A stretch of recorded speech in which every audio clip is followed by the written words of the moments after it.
What's up, you guys? All right, well, it's official. We're closing down the office, and I'm going to be working from home for at least the next probably 2 weeks. So this is because of the coronavirus in Berkshire County in Massachusetts, where I live.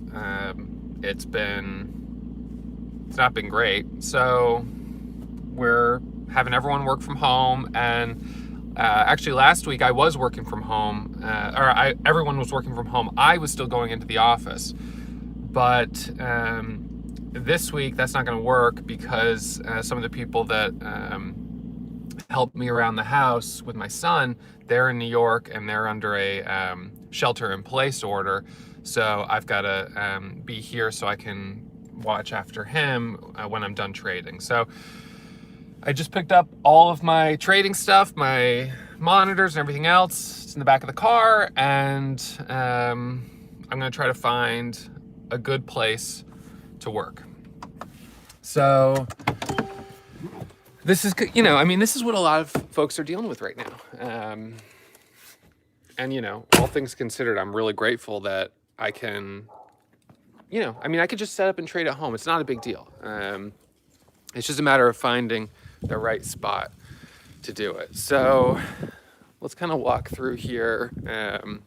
I've been sort of thinking about where's the best spot to do this. Now, while I walk around, I'll do some AMA. You guys, if you want to post questions on the YouTube Live, I'll answer them, and we can get some question and answer about my trading and stuff like that.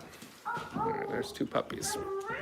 So the first spot where I was thinking about setting up was in here.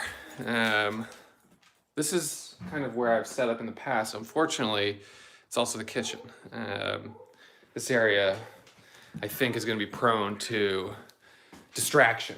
I don't think I'll be able to actually work in here and get stuff done. But I can get hardwired right here. So I want to make sure I can be somewhere where I can hardwire in. Come on, girl. So what I think I'll do instead is set up across the way. Come on, girl. Typically when I work at home, I'm working, that's the office, that's the little spot that I work in. But then, I'm in the middle of the trade and all of a sudden the door swings open. Da-da, da-da. And, it's cute, but I get a little agitated because when I'm trading, I need to be so focused. I just can't, it's just hard to have those distractions. Even with the dogs barking, drives me kind of nuts. So this is what I brought. I did my 3 monitors here. So these 3 and then my laptop. And I've got some sticky notes here from the last few days. So this one is, what's your stop? Slow down. This one is, expect the surprise punch from behind. This one says, watch, study, don't act. And that's been partly because I keep getting myself drawn back into trades after I've hit my daily goal. And this has been incredibly frustrating. This is actually, it's happened 4 days in a row. The interesting thing is on last Monday, almost a week ago, I hit my daily goal and I was up about $6,000. And then I kept trading, and then I was up 7,000, 8,000.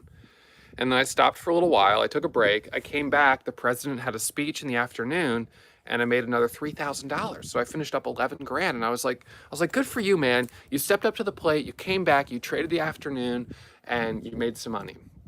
So then I did the same thing on Tuesday, Wednesday, Thursday, and Friday. And each one of those days, I just screwed it up. And I think where I'm at right now, and maybe some of you guys can relate to this, over the last couple of, this month has been hard for me. funny enough, it's been hard for me since before the market really started tanking, just because I had a really good month in February. But then in the last 2 days, I told myself that I was going to try to swing for a home run, because I was like, I'm up $88,000 on the month. This is at that point, I think it was one of my top 10 best months. So I was like, you know what I'm going to do here? I'm going to go for 100 grand. I'm going to go for a 6-figure, $100,000 month, and I'm going to crush it. And so I started kind of getting that in my head that I was going to do that. And then in the last 2 days, I lost 20 grand. So I had a pretty big setback. And what happened was, on the first day, I lost 13 grand. And then on the second day, I was like, all right, I'm going to try to make that back real quick. And I lost even more money.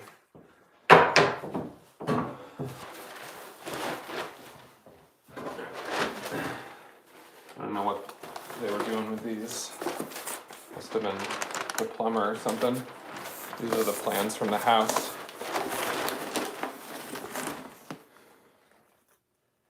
Interesting. Okay. I'm gonna put these over here for right now. So this is kind of my problem. When I'm trading really well, when I'm trading at like my best, I'm having consecutive green days, green day after green day after green day, I'm usually doing pretty well. And then as soon as I start to take some losses, I start to get emotional. I start to get frustrated. I want to try to make back my loss as quickly as I can, because the feeling of being red is terrible. The feeling of, I just lost X amount of money, it's not a good feeling. So because of that, I start to get aggressive. I want to just be back to all-time highs as quick as possible. And then that's when I start swinging kind of recklessly, just trying to hit a big win. And so what ended up happening was I had 6 red days in a row, which is the worst consecutive red streak that I've ever had. I've never had 6 red days in a row. And then over those 6 days, I ended up losing about $40,000. So now all of a sudden I'm like, the loss is getting bigger and bigger and bigger. And I'm like, okay, well, now to get back to where I need to be, I need to make more and more and more and more. And so I start getting more and more and more aggressive. And then instead of taking those base hits when I have them, I start, seriously now really swinging for home runs. And then a couple more strikeouts. And next thing you know, it's like, okay, what I'm doing is not working anymore. And what's really interesting is that when I'm, the way I trade after one big loss is totally different from how I trade when I'm at like my all-time highs.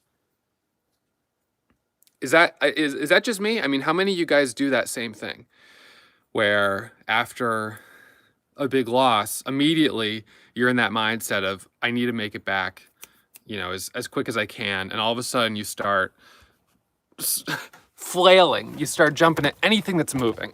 Ugh. Let's see if I can do this one-handed. Look at me. All right, so we're gonna carry this upstairs. I saw a couple comments on YouTube last night.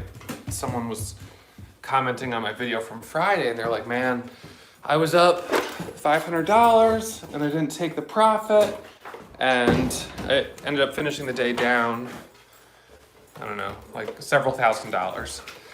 And I was like, I know that exact feeling. I was like, that's what I do. How can I stop doing it?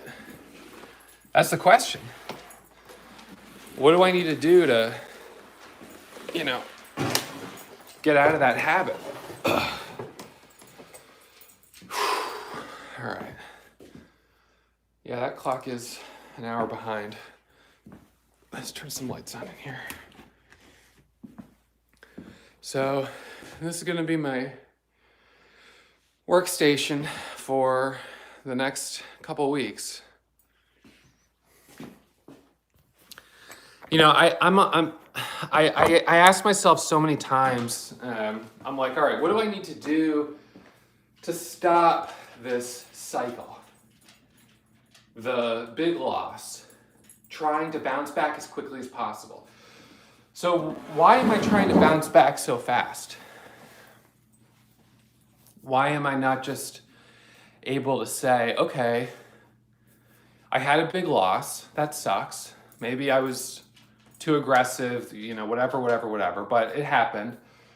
Just now for the, you know, next day, how can I just change that mindset so I'm not trading from this place of feeling like I need to, you know, revenge trade and overtrade? Because sometimes I'm like, okay, well, after a big red day, maybe what I should do is I should, the next day I should only trade with like 2,000 shares or 200 shares or whatever it is, just to like really bring down the risk so I don't start to snowball. But then what happens is if I end up seeing a stock that goes totally crazy and I only took 200 shares of it, I'm going to be like, God dang it. If I had traded that with my regular share size, I would have been able to make back the whole loss. And then I feel FOMO. And you know what I also can sometimes start to do is I will take a really big position of a stock because I'm trying to rebound, and it goes up like 10 cents, comes back to break even, and I get nervous. And I'm like, shoot. Then it comes back up and I get out for a small profit. And then it does what I thought it would do. And I'll get back in higher, and then it comes back down and I stop out, and I'm like, that's when I really start to get upset with myself, because it's like you sold too soon, not because the stock told you to, but because you got in your head and you psyched yourself out because you took too much share size, because you were trying to swing for a home run. And then you stopped out, you got out flat. It ends up doing exactly what you thought it would do.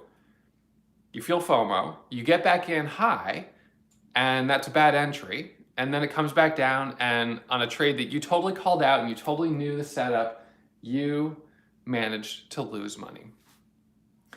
The reason I like to talk about this stuff is because this is something that every trader goes through. I mean, I literally don't know a trader who doesn't go through this stuff, you know, in one way or another. I know a couple of people that are a little bit more disciplined than me, and a couple of people that are a little less aggressive than me.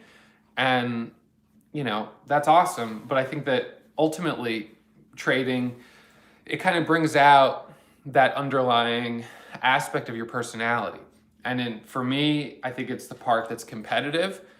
My inner critic who will say, you know, on a day where I lost on a stock that goes up 300%, like, you know, you're such a, you know, whatever, you're such a piece of whatever, you know, you should go, you know, you're just, it's that part of me that's like, this is not acceptable. Stock's up 300% and you screwed it up because you were getting in your head. And then when I start putting that competitive, aggressive, frustrated kind of energy on myself, that just amplifies the super aggressive trading. So I was sort of thinking about, okay, well, where is that turning point, right? Where's that spot where I go from being like at my all-time highs and trading really, really well and in control and having a couple red days, but nothing serious, just really super strong, to that emotional place? You know, where's that tipping point? I mean, I don't know. I'm still trying to figure it out. Because if I can figure it out and I can kind of dial in on that one spot, then I can pop up a red flag when I see that and be like, okay, you need to slow down now. I'm not sure if it's in this last cycle. What ended up happening was the last red cycle. there were two stocks that were moving up really, really quickly. They were moving like way, way, way, way up. They were just going crazy. And I was having a really good month, and I was like, I'm gonna step up to the plate here. I think these are gonna go even higher. And the bell rang.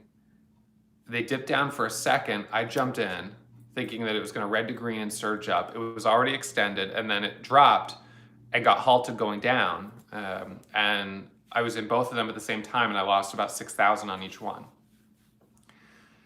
So when I look back at that trade, I can definitely say that, okay, that was a extremely unusual set of circumstances to have them both halt going down. I think it was CODX and APT, the two both coronavirus stocks.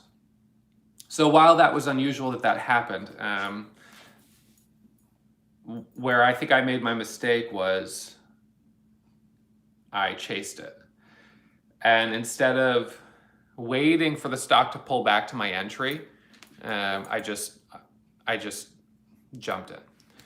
And I guess I did that a little impulsively. I'd been on a nice hot streak, and I just thought it was going to go higher, and I jumped in. So because of that, I'm thinking that if I can so since I'm looking at that and I'm like, okay, what got me into this jam was an impulsive FOMO entry that totally screwed me up. And then from that point forward, it was hard for me to, because the loss was so big, I was immediately off my center. So if I can go back to the moment before I took those two trades, what would I say to myself? What would you say to yourself if you're seeing these two stocks squeezing up? And we saw it on Friday also. I can't remember what stock it was. But there was one on Friday that was squeezing up as well. And out of the gates, it was pretty choppy. So I guess I would probably say, if I could go back, I would say, wait for that good, clean entry to come to you. It's strong. It's moving up quickly. That's awesome. But where's your entry? And what's your stop? Right? So, that's kind of the thing. What's your stop? I think it's easy in these really active markets when things are volatile to start jumping on whatever's moving and kind of lose sight of the risk factor on some of these. So then, the problem for me, of course, is that I ended up having 6 red days in a row. Then I had 7 green days in a row, a really nice green streak, which is great. But as soon as I had the first loss coming out of that green streak, I immediately was like, no, this is unacceptable, not okay. I haven't made back the full $45,000 yet, or whatever it was. And I was just like, I will trade anything that's moving in order to not close today red. So I was still in this really heightened kind of emotional state, and I traded poorly.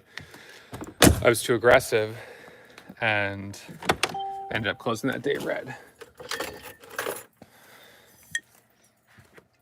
All right, this is gonna help us get through the rest of this setup. Come on, girl.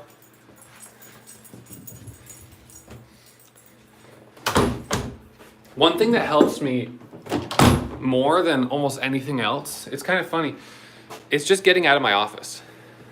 It's crazy how when I just sit and stare at the market, I can convince myself to get back in and take another trade. So, like one of the things I've been doing, I've been riding my bike, and so I sit here, and my son sits on the front, so we're able to ride around on this, and just getting out of the office for me has been been really important. But it's hard because if I sit there and I keep watching the market, I can convince myself to keep trading because I'll see something, I'll be like, oh, that actually looks good. The overall market's selling off. Donald Trump is coming on to do a White House hearing and stuff like that. Now, for those of you guys, I see a couple of you who are hating on me a little bit. I'll tell you this. I am an aggressive trader. Being an aggressive trader is how I grew an account from $50,000, from $500 to $50,000 in December. It's how I grew an account from $583 to over $1 million. You don't do that being conservative. You do that being aggressive. If you want to grow a small account, you have to trade at the extremes. But when you trade at the extremes, you're trading at peak volatility. What you might not expect is that it can bring out some emotions in yourself. And so you need to be able to handle them, to see them head on and address them. And if you can, that's where you can become really successful. And if you can't, then you'll struggle. Now, even for me, I would say the majority of the time, I'm able to keep the emotions in check. I'm able to trade really aggressively. I'm able to have really big green days. I can grow a small account very quickly. But the other side of trading these stocks is that if they start going the wrong way and you don't cut your losses, you don't stick with the rules, or you chase it, then that's when you can get yourself into a difficult situation where you have a big loss, and then in the moment where you've just taken a big loss, how do you react? So some of you guys type here on YouTube how you react after you have a big loss. What's your first instinct? And then I'll share mine after you tell me what yours is.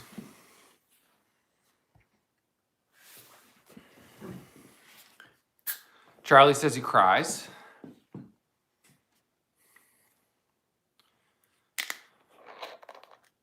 All right. Buy more to try to get green. Shut it down and walk away. That's good, Jacob. Paris says it's the cost of education. Keith says he moves on. Matt says he walks away. Freeze up. Okay, so freeze up, fight or flight, right? We know that, fight or flight, or freeze. That's such a just hardwired instinct. Self-shaming, yep, that's that inner critic. That comes out with me too. Throw the laptop across the room. I was ready to throw my laptop out the window and jump out with it. The only problem is my office is on the ground floor, so all that would have happened was broken glass. Stay calm. Good for you, man. Never make that mistake again and learn. See, that's an interesting one because I'd like to say that that's possible, but trading losses are not necessarily always the result of a mistake. Sometimes losses happen simply because you took a trade and it was a red trade, So because they happen so frequently, there's not always an opportunity to be able to say, oh, that was a mistake I can learn from. Sometimes it's just like, well, the market just smacked me in the face and there's nothing I can do. So this is what I do. This happens to me. I can't tell you how many times it's happened to me. I'll have a day where I'm, let's say, up $4,000. And in one trade, so $4,000 for me is a good day. I average about $1,800 a day, just under $2,000 a day. And that's been over the last, well, I have to check my averages for what period of time, but around $1,800 a day when I did the $583 to $1 million challenge.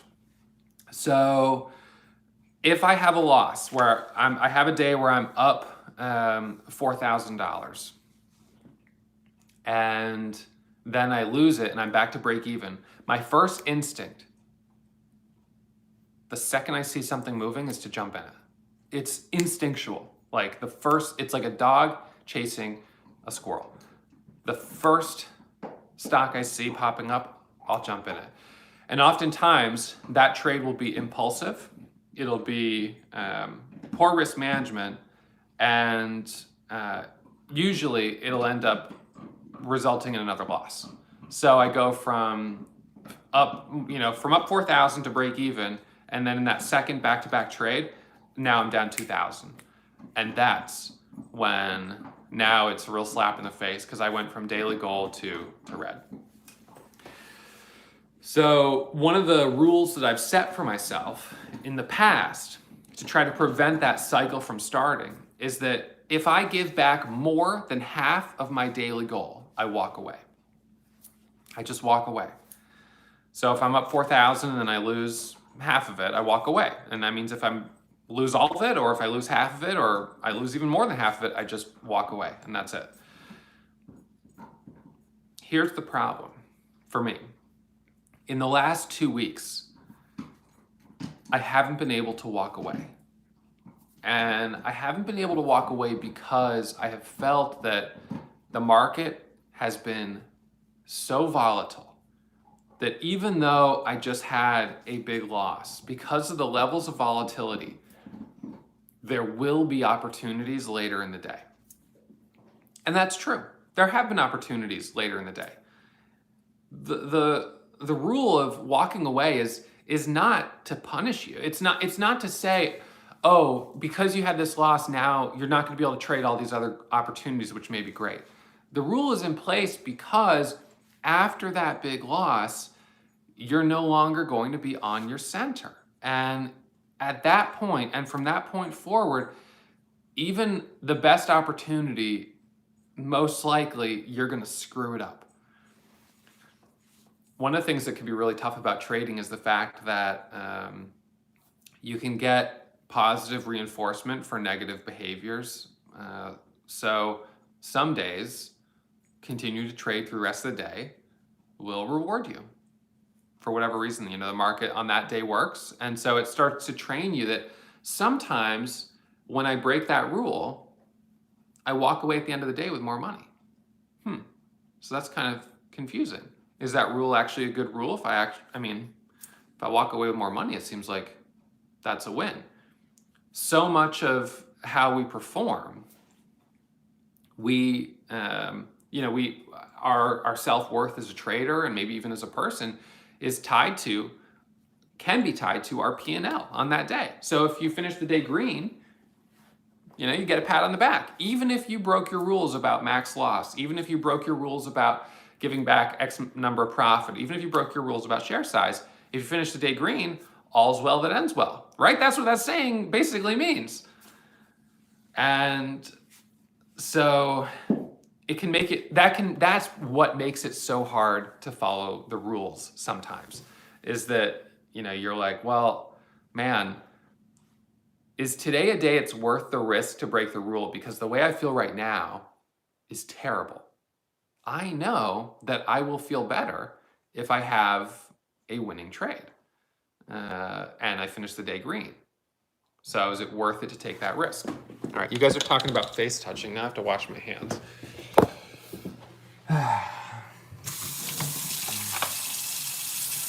So when I wash my hands, I sing the Star-Spangled Banner. Oh, say, can you see?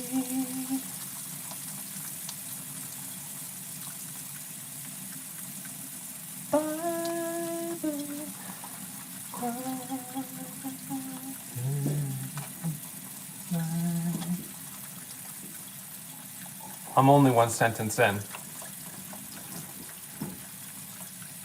Was so proud. It's a 3.5 minute long song. I got this. My back's getting tired.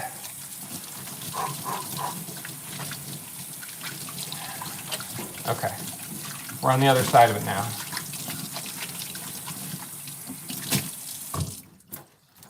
All right.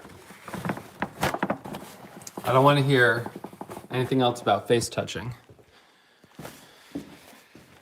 Okay.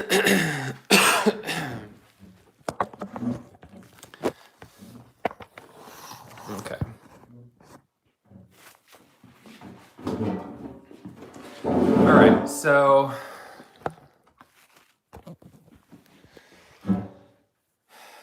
see, there I go again. So it's, it's a battle.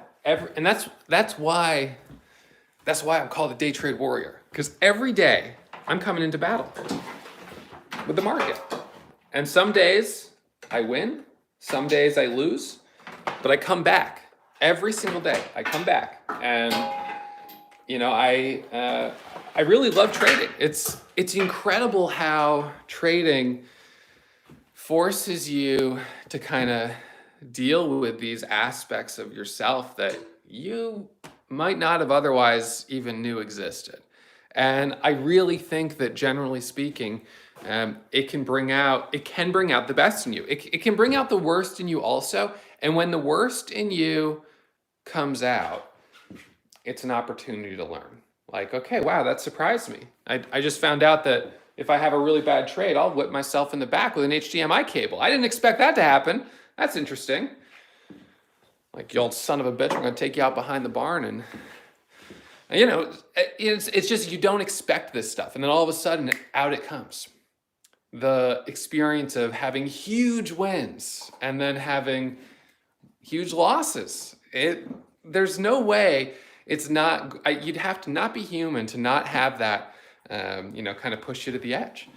So my belief is that it's at the edge that you learn the most.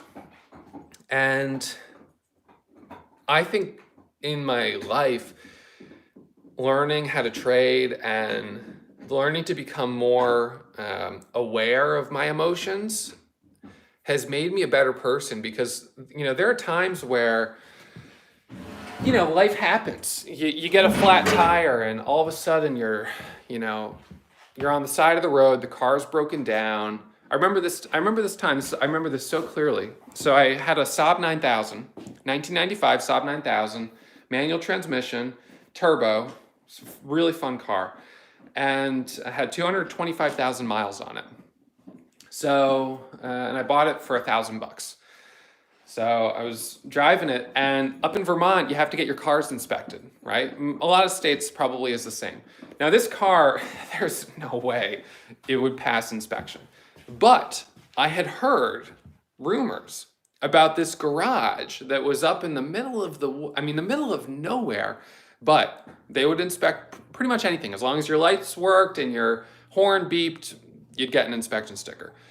So I was trying to find this elusive garage, and it was mud season in Vermont. And as I was driving up this mud road, the ruts were really, really deep, and I was going through these ruts, and all of a sudden the steering wheel started to like have sort of a mind of its own and do this weird kind of like type of thing. And I was like, that's weird. I kept driving, and then when I turned just to go up the next road, the axle broke, and the car went into neutral, wouldn't move, and that was it. And my ex-wife was with me, and she was just, her reaction was, "You're such a piece of, look at you. Why are we driving this old car?" This was when I was learning how to day trade, and why are we driving this old, piece of crap? Now we're stranded out here, on the side of the road. We're probably going to get murdered. And we had our dog, it was my dog really, but we had my dog with us. And it was springtime. It was one of the first sunny days in May. And this was my approach. I was like, you know what? We're broken down. Nothing's going to change that. We can either enjoy this day on the side of the road, or we can fight. And I don't want to fight. So let's just enjoy the day. It's sunny. We now have to go for a walk. It's not what we planned on. So we called a tow truck, and we just started walking. And we walked back, and we ended up walking down to my mom's house. It was maybe like 2.5 miles, 3 miles. Wasn't that big of a deal. It was a great day. I enjoyed it. She didn't say a word. We ended up getting divorced. But But that's kind of that attitude. So the whole learning to trade thing at that time, it was like, I've gotten punched in the face by the market so many times. This is no big deal. I can either enjoy this day or I can let it ruin me. And I don't want to let it ruin me. And so with trading, bring that back to trading, you have a couple bad days of trading. Tomorrow, Monday morning, I got to come in here and I'm going to trade. And although I am still red after this red streak that started like a few weeks ago, I'm going to trade no matter what. So I don't have to bring that with me. I can just leave that at the door. I can come in here and I can just have a great day. This is a nice space. It's quiet up here. I'll probably let June come up with me. She seems to be enjoying chewing on this bone here. We got a little sun coming through the window. So, you know what? Tomorrow, if I come in here, what if I make just like $300, $200? It's not a home run. But how would I feel? Pretty good. It's a green day. So that's kind of my approach right now. I'm trying that right there is being centered. That right there is totally accepting my current reality and not trying to change it. Just being okay with this is where I'm at right now. And it may not be where I would have wanted to be, but it's where I'm at and I'm going to make the most of it.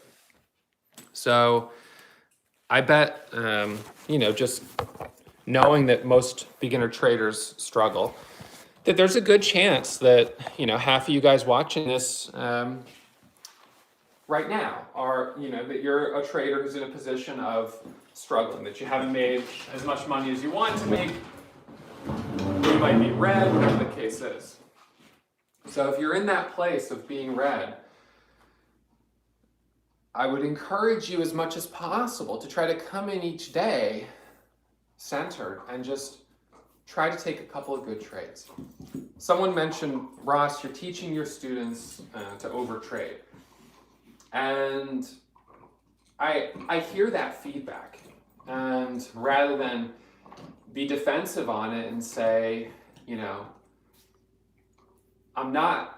that may not be my intention, but perhaps it is the result. So, I'm not going to get into, I'll plug in all these cables later. You guys don't need to watch me do this. I'm not sure how I'm going to set this up. This chandelier is kind of in the way. I'll figure that out later. So, I'll just hang out here with June. Yeah, girl. So with the overtrading, here's something that I really struggle with. I feel like there is sometimes a disconnect between doing what's best for my personal P&L and doing what's best for my students, for instance. So what's probably best for my students would be that every day I come in and take, maybe 3, 4, 5 trades. Some of my students who are more experienced would certainly appreciate me to trade 8, 10, 15 times maybe. Some of those students would even appreciate if I traded through the afternoon. I find for my own P&L that I have a hard time trading in the afternoon because I often start to give back profit or I start to get too aggressive. And so generally I won't trade in the afternoon. But so what's good for my students usually is that I take a couple of trades. I don't overtrade. I don't push my luck, and just a couple trades each day. But then the problem is, let's say I take 3 trades in one day. I finish the day, I'm up only $300. Well, then on the other side, I feel like from the P&L standpoint that I need to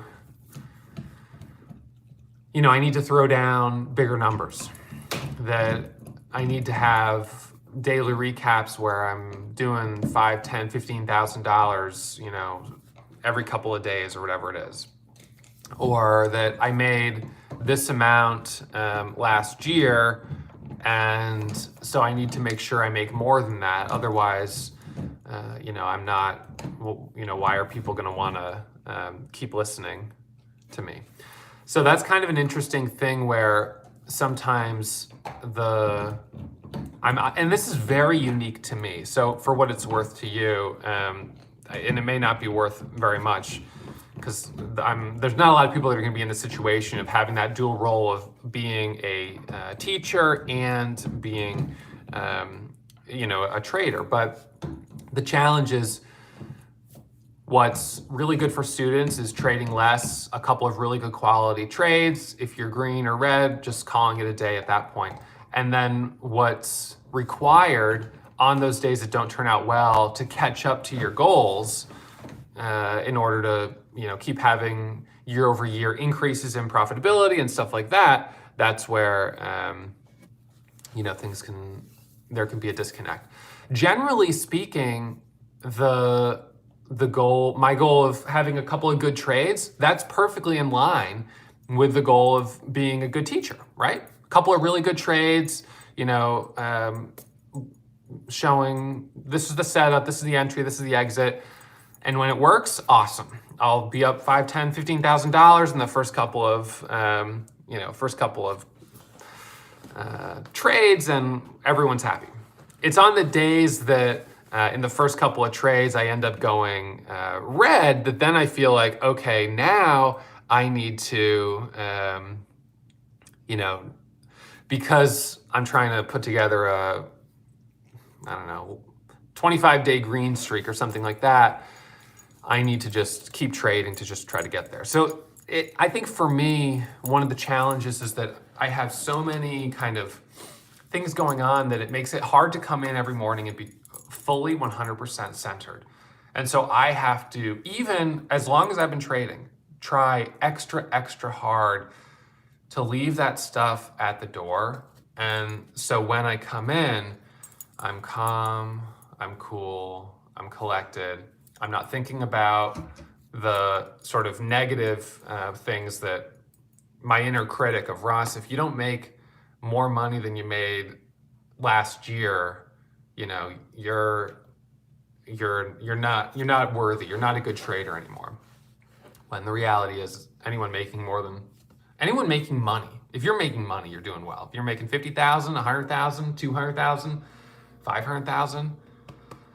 Sometimes people will say, well, Ross, look at this trader. And especially in this market right now, this person took a trade on TVIX at 300 and held the whole thing to $900. They made, you know, $2 million. Why? And then the question is, why are they so much better than you? Why is, girl, honestly, if you guys just say hello, don't show them your butt, show them the face.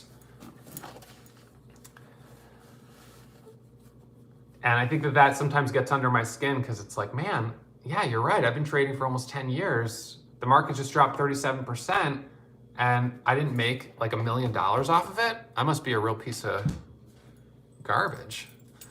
And that inner critic can come out. It's when, you know, you're comparing yourself to other people, and then you're trying to compensate for it. And I guess I must think pretty poorly of myself in general, because that comes out so quickly.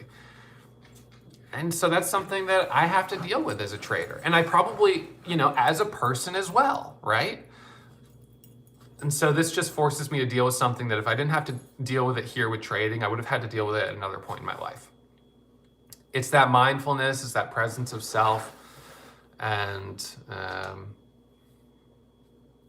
you know, the ultimate is to get to a place in trading where you're just like, you know, it's like the Matrix, you know, you can dodge the bullets, the big losses, and you're able to just be totally focused. You don't carry in all that baggage of this and that, and you just totally trade the market you're in. Yeah, when I go back through this YouTube video, I see that there's some spam bots on it. I don't know what it is, but I'll just block those accounts. You guys can block them if you want, or report them for spam. Don't worry about that. So something that's kind of interesting, I was talking with Ted. We have, one of the things that I have done for you guys, I have a trading psychology team at Warrior Trading. So I hired a counselor, like a trading therapist, to work with me when I was getting started. And I actually hired him to help me as I was kind of going through that bad marriage and looking at potentially getting divorced.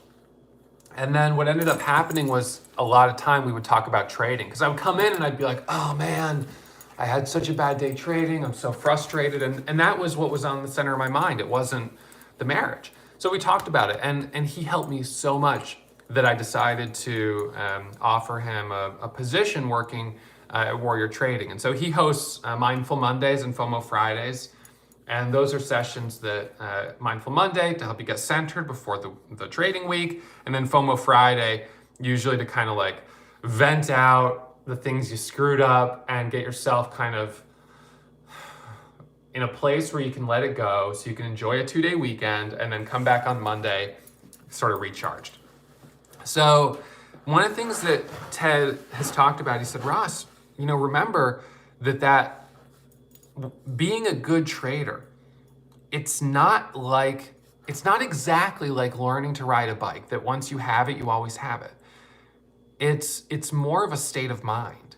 And there will be times where you'll be in the state of mind of, I can be a really good trader, I can trade really well, I can be aggressive when it's time to be aggressive, I can ease off the pedal, I'm in the flow state. And then there will be times where, even after 10 years, 20 years, 30 years of experience, where you won't trade as well. Despite having the skill, despite knowing, obviously how to execute orders and time and sales, you'll make poor quality decisions. And that's been something that's really, really hard for me to grasp.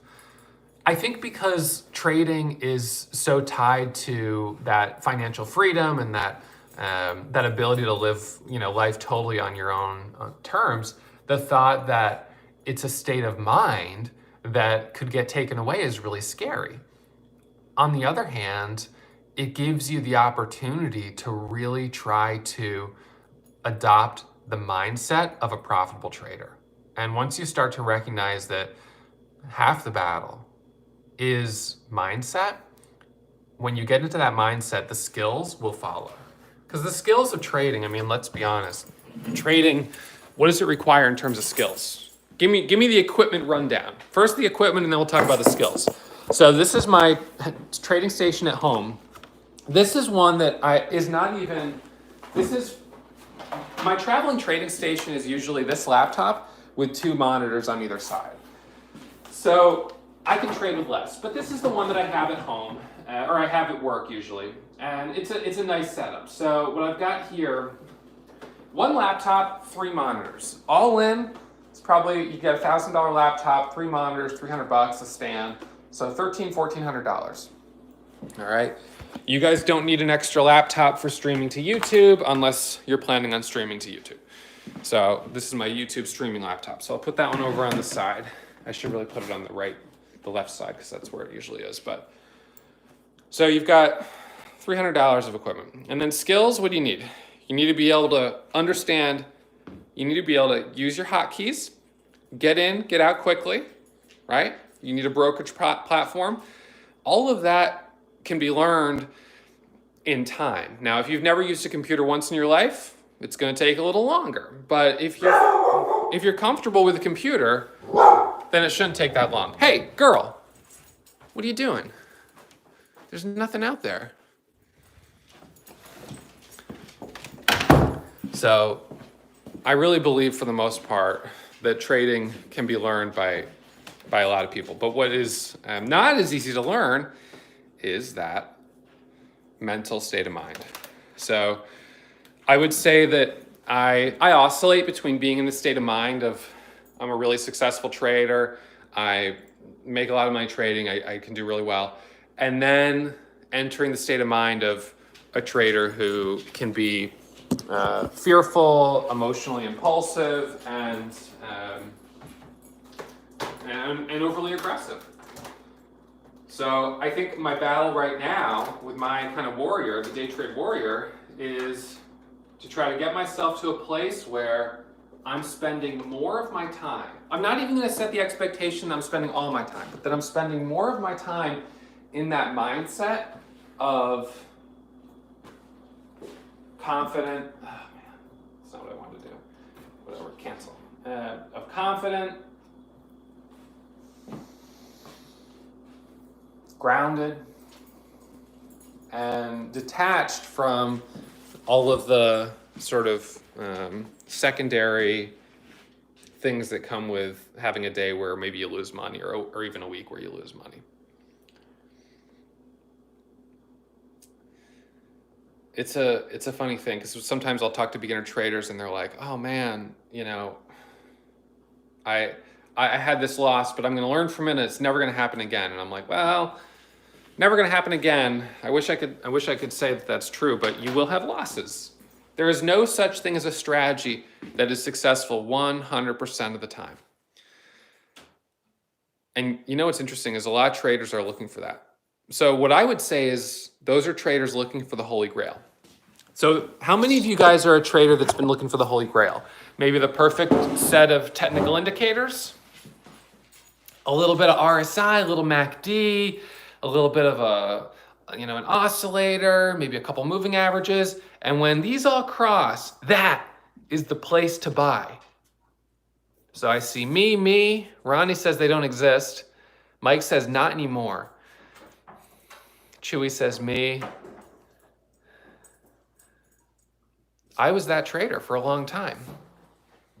I was so afraid of losing money that I was willing to spend months and months and months all night poring over charts. I'd put on an indicator and I'd look back and I'd be like, oh my God, it worked there and there and there. And those were great trades. And then I'd put it on my chart and start using it. And then I'd have a couple losses and I'd get timid and I'd be like, oh shoot, okay, it doesn't work. Well, maybe I just need to add one more thing. And next thing I know, I go from having clean, simple charts to having charts that are super, super busy. And even in the last 3 weeks, you've probably seen my charts have gotten a little busier because I added some indicators back on because I was like, well, maybe this will help me stay out of some of those losers. It's a really tough mindset to break because there is no Holy Grail indicator. It doesn't exist. So my best trading is when my charts are stripped down. I have candlesticks, I have volume bars, I have moving averages, the 9, the 20, and the 200, and that's it. That's it. Nothing else. I keep it simple. Now I do have the TAS resistance lines on right now. I'll probably keep those on through this week because I think that they help students maybe more than me see the breakout spots, but you got to keep it simple. So then that, unfortunately, forces you to do the hard work of actually learning a strategy. But that's the only way you'll succeed. You can't depend on an indicator to give you buy-sell signals. You need a strategy. And when I started to really focus in on that, and I started to really study the patterns, the first 1 minute candle to make a new high, the flat top breakout, the flat top breakdown, you can trade those patterns on the S&P 500. You can trade them on small caps. You can trade them on Amazon, Tesla, Netflix. They're really strong patterns. And they work well because so many other traders recognize them too. So, that's in terms of the actual strategy. That's where the rubber really meets the road. But, it takes time. And that's the thing that some people don't want, is they don't want to spend the time required to really learn that strategy, to learn how to see those patterns as they're forming. But once you start to see them, it is kind of like learning to read music, where all of a sudden, what initially was just meaningless, all of a sudden you start to recognize these familiar patterns. So one of the things I really encourage you guys to do is, you can watch my recaps or whatever it is. take a couple screenshots of some of those picture perfect setups, print them out, and start putting them on the wall around where you're trading. So while you're trading, you can kind of look back at that's picture perfect. That's picture perfect. And what am I seeing right now? Is this? It's the same. This is the time. And of course, Ross is talking about it. He's seeing it too. Okay, this is the setup. Or when it's not picture perfect, you're able to talk yourself out of the trade. You can say, you know what? This isn't quite right. I wish it was, because I'd love to make money today, but it's not right. So I'm gonna ease off of that. That's something that helped me so much when I was just at the very beginning of learning to recognize patterns in the market. Because that's what it is. It's patterns. And yes, there are some patterns with some indicators that you can learn to recognize, but why recognize them on indicators when you can just go straight to the charts, right? Because either way, you have to recognize the patterns. We're not automating trade, and we're not doing, robo trading. That's not, that's just not how it works for us. So, can I answer any questions? Let me do a little Q&A here.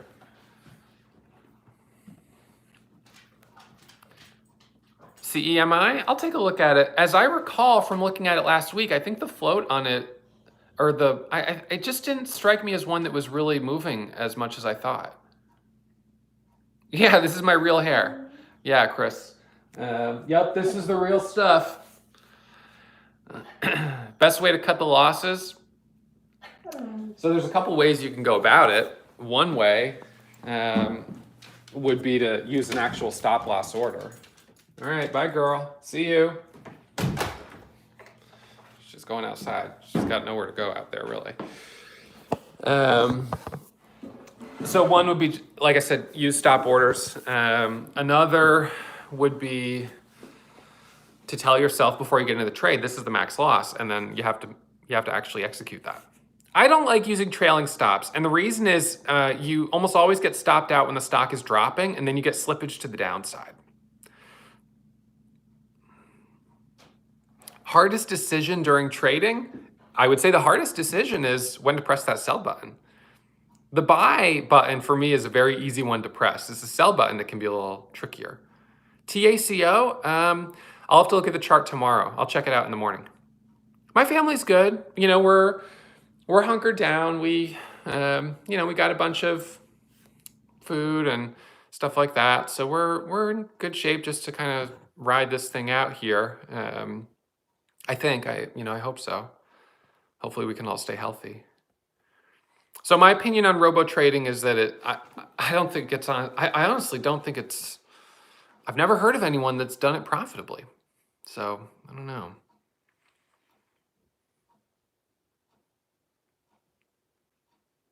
Ryan, so the video of me telling my full story of becoming a trader, yeah, I can definitely do that. Maybe what I'll do, let me pop on here. Let me see if I can jump on. I don't know if I can access this live feed from my computer, but let's see if I can, because if I can, I'll give you a link. Because that's a great idea. I do have a link where I can give you my full kind of a little bit more of a expanded. Looks like I don't have, let's see. So today at 1 p.m. that we will have a webinar. It's a replay of the webinar that I hosted just a little while ago, but you guys are welcome to attend it. I will be in the chat feed, so I'll be able to moderate the chat and type for you guys, answer questions and stuff like that. And so let me give you the link. Hang on, I'm gonna just jump out of this and then jump back in with the link. And then let's see, let me just make sure I can type it. Actually, I don't know.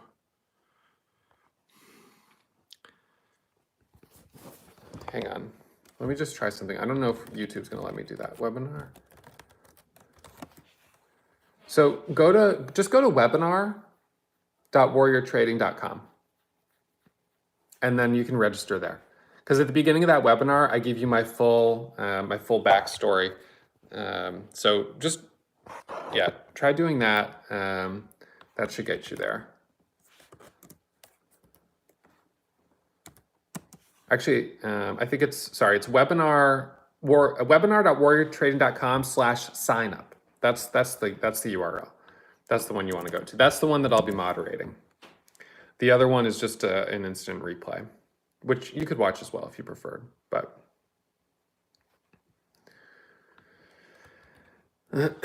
all right, so do I ever swing trade? No, I don't. You know, and the problem for me is not that I don't like the idea of swing trading. The problem is that I keep feeling like then if I'm in a swing trade that's not going well, I'm going to take that out on my day trading. You know, this is one of these things. I know myself. And unfortunately, I know that I can get myself into some trouble. So I'm in, this is my internet access point right here. I'm gonna have to get a hardwire cable from there to over there. So let's count, let's see, 1, 2, 3, 4, 5, 6, 7, 8, 9, 10, 11, 12, 13, 14, 15, 16, 17, 18, 19, 20. So I'm thinking about, I need to get a 20-foot Ethernet cord. This one is long. Is it 20 feet long? I don't know. Let's try it. What broker did I use when I was on vacation in Italy? When I was on vacation in Italy, I mean, you don't have to use a different broker just because you're on vacation. I don't remember which account I was trading in at the time, but I'm pretty sure it was just my regular Lightspeed account. So you can trade from, I mean, literally anywhere in the world. The only thing that can be an issue is if you're not a resident of the United States. Some brokers, you know, will give you a hard time, but Lightspeed doesn't. They accept international customers. So I got a little rat's nest here.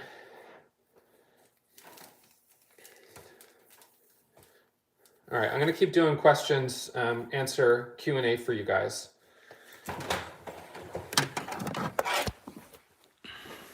By the way, those of you guys who haven't checked out some of my videos on the Small Account Challenge, you definitely should do that. I hope you guys are all subscribed to the channel. If you're not, you know, please hit that subscribe button and don't be afraid to tell a couple of your friends. If you enjoy the content, if you enjoy the videos. I really make an effort of putting out a lot of good videos for you guys. You know, obviously I have my classes for my students, and that's where I keep kind of the very best stuff. For my students, I have to do that. But for YouTube, I do try to put a lot of good stuff out here for you guys. And if it encourages you to take the leap and join the classes, you know, obviously I'd love that. All right, there we go. We got 20 feet. So I'm gonna have to get a little switchboard here.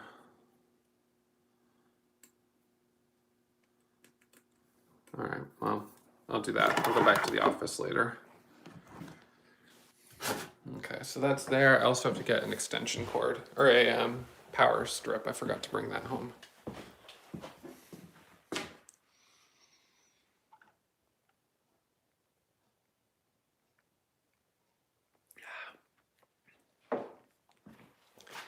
Thank you for saying that. I see your comment there, Islam. Thank you.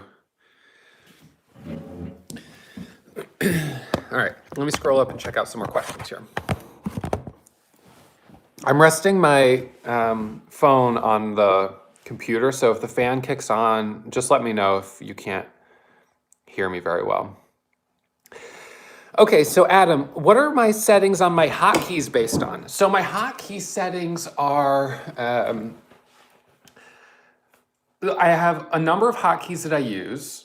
The one that I actually took off right now is my buy hotkey.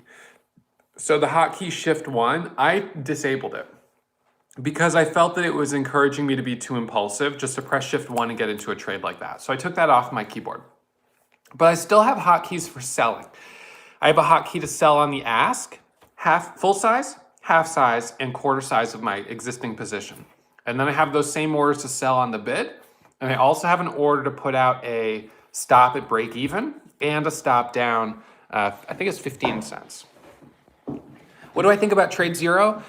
So I know I've worked with the guys who run Trade Zero. We do have a broker rebate program with them. The broker rebate program gives you commission discount. Trade Zero is mostly commission free, but there's some instances where it's not commission free, and so the rebate program gives you a discount there. We also have broker rebate programs with CMEG and with Lightspeed. So students who are part of our Warrior Pro classes get discounted commissions. So what do I do when I'm in a stock with a huge spread and I can't sell on the ask? Okay, so that actually happened this week. And what I tried doing, and it didn't work, but I tried doing it anyways, was I put an order, I actually put an order in between the spread. So I had to manually type it, but it was like a 50-cent spread. So I was like, I'm just gonna throw an order in the middle and, you know, maybe it'll fill. And sometimes it will, and sometimes it won't. If there's a buyer, sometimes it'll match the order and you'll jump out. So Braden says Trade Zero is rarely commission free from his experience. That's really interesting. That's good to know. My understanding is that it is commission free when you use limit orders that are not marketable, but I'm not totally clear. BLPH, yeah, we traded that one on Friday. I made a little money on it. I overtraded it a little bit though. So Patrick, am I gonna fund my CMEG account and do another small account challenge? I have been thinking about when I wanna do that. I'm sure that I will at some point. I'm not sure when. Right now, I guess I kind of wanna get my, it's kind of a tough thing because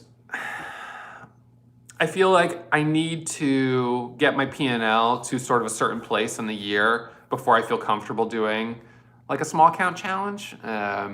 Just because, people will look at my annual P&L, and if they're like, well, wow, that's a lot less. Well, yeah, because I was doing a small account challenge, but they might not hear that. They just see, whoa, it's less than usual. Then they'll wonder. So that's that challenge that I have a little bit. But maybe I will do it at some point here and just say, if someone really has a problem with that, they're not a good one. Maybe I've been a good student anyways for me.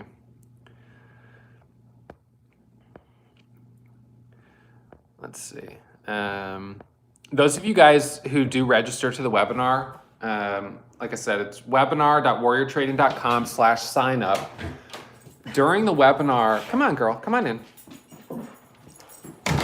I'll give a special link so you guys could join the classes if you want to. And one of the things that I do is I only put that link in the webinar because it's a really nice discount.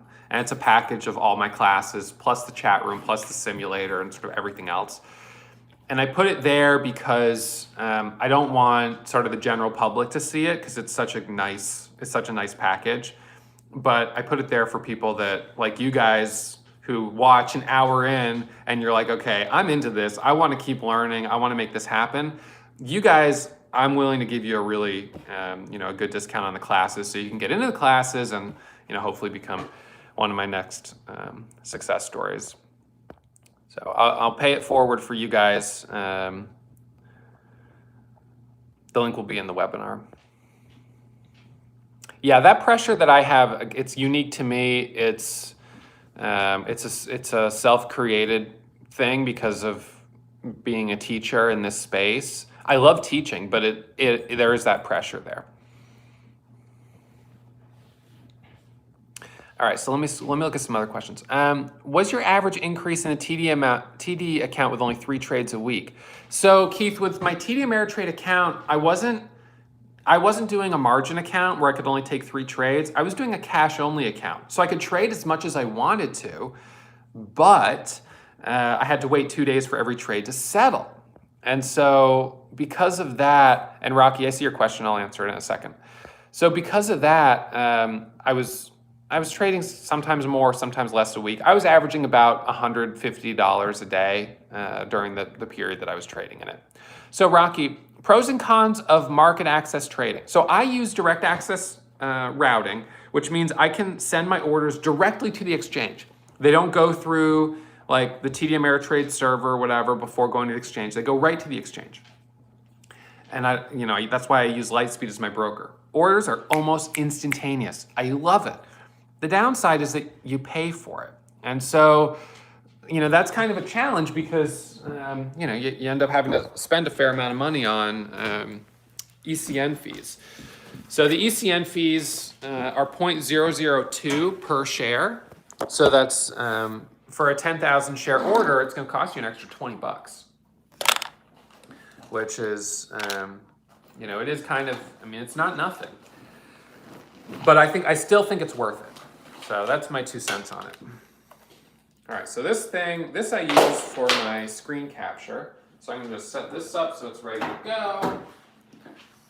Let's set up a couple other things here. Best place to get breaking news on stocks. So for breaking news on stocks, Benzinga is great. I like Benzinga. I will sometimes use the Benzinga Pro Squawk, but I usually don't. The software that I use, which is called eSignal, that has a news feed built into it. So since the news feed is built in, I'm able to get and see the breaking news headlines. Our chat room also has a proprietary news desk that posts news headlines. So, not to sell you on the chat room because you do whatever you want, but if you're in the chat room, you would know the news on most stocks just because of the combination of the news desk and me actually calling out and saying, hey, this stock has news, I'm interested in that.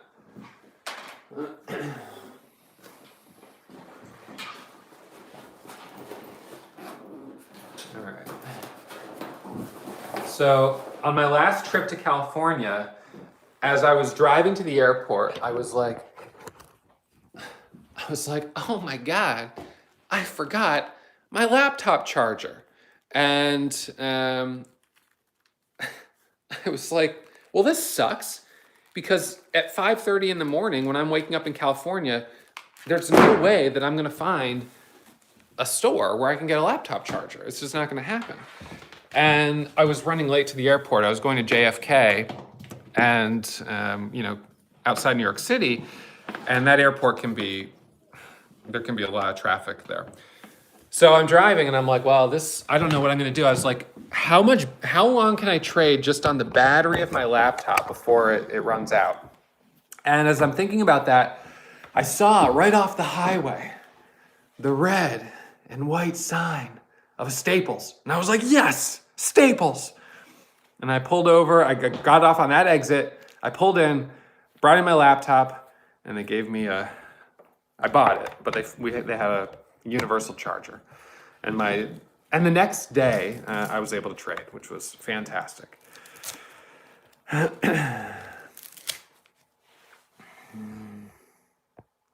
right, so let's see.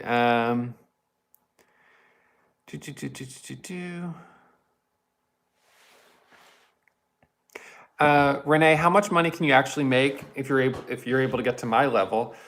Well, I can tell you how much I made last year. Last year, I made around $360,000. My broker statement is on the website.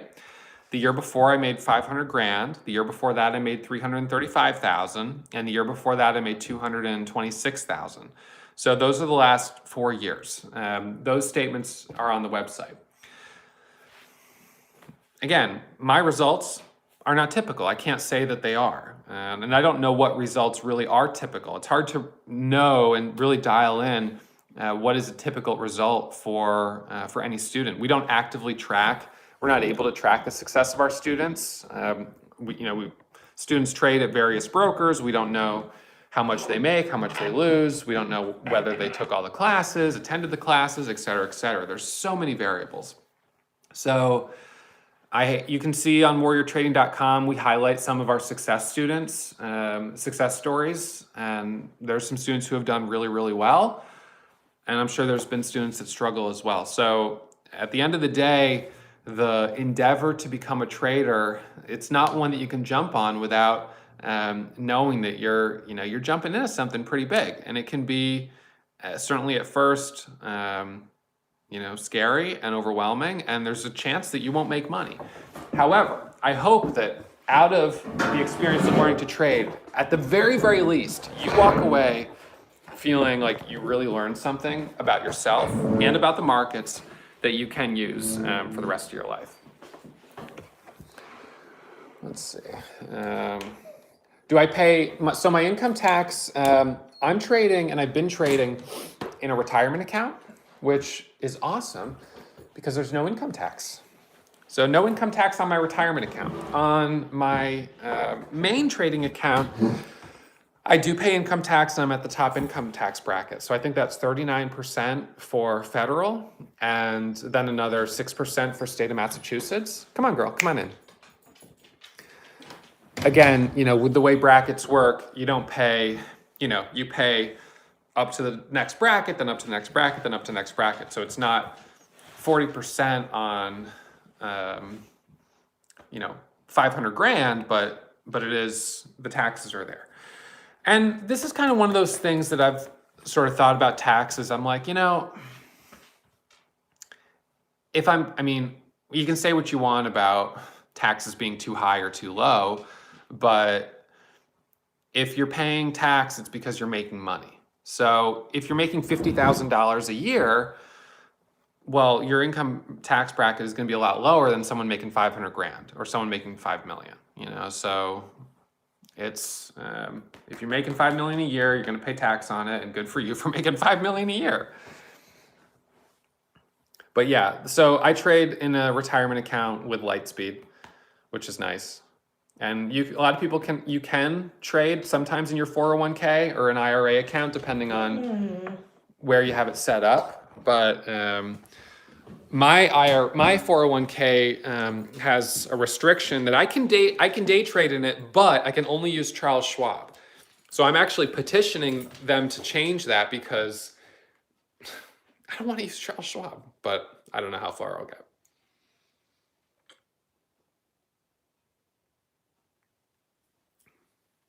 Obviously, day trading in a 401k is risky, and like trading in general is not for the faint of heart. I really like the kombucha. It really is a nice one. Okay, I can't take that one yet. Man, I wish I had another. You know what? I might have one downstairs. Let's go check. I need a surge protector to plug in all those monitors. All right, girl. Okay. Let's see. So you guys have seen me do some episodes down here. Sometimes I do an episode driving around in the Gator. I've done a couple. I did one on a lawnmower. This thing, you can rip on this thing. It's like top speed is almost 20 miles an hour. Here we go. All right. Well, this isn't perfect, but it'll work. All right. So let's see. So this is kind of interesting. So I throw this in the pond, and it helps with the algae growth. So the things you learn.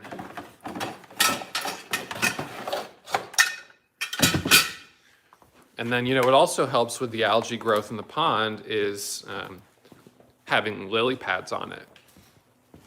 So these lily pads are right here getting started early, so we can put them out in the sun, in the pond sooner, so we don't have as much of an issue with algae. Oops. Come on, girl. Or you want to go that way? All right. Go on, girl. See ya. Here we go.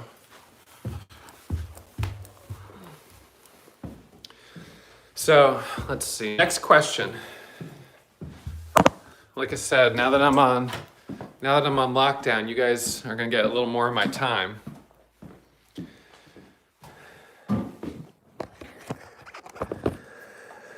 Let's see. I don't have any plans to come to Hungary. I had wanted to go to Spain this summer. Last summer I spent 3 weeks in Italy, which was one. It's just this. So look at this dog. So I just let her out the other door, and now she's right here. She's like, "Hey, can you let me in?" So I wanted to go to Spain. Roberto is in Spain right now, and I thought that would be fun to go spend some time with Roberto in Spain. But he's in quarantine lockdown, so I won't be able to go there, obviously, for a little while. I'd be kind of nervous about leaving the country right now because, I don't know if they'd let you back in. I don't know how serious it's gonna get with that type of thing. So for the time being, I am in the Berkshires, and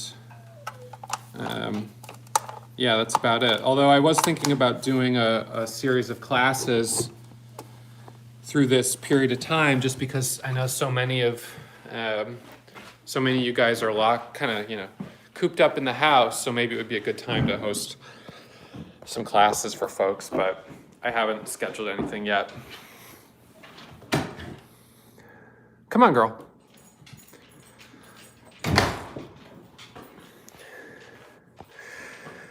Have I thought about moving to Florida? Well, because no income tax. I assume that's why you mentioned it. So yeah, it would save me the 6% Massachusetts income tax. Here's the thing. Yes, we've thought about it. And basically at this point, and the weather. Yeah, the weather's nice too. At this point right now, I'm willing to pay that 6% income tax to be close to my mom and close to my sister and, my dad's brother. And, that's a decision that we've kind of made. And on my wife's side, to be close to her family as well.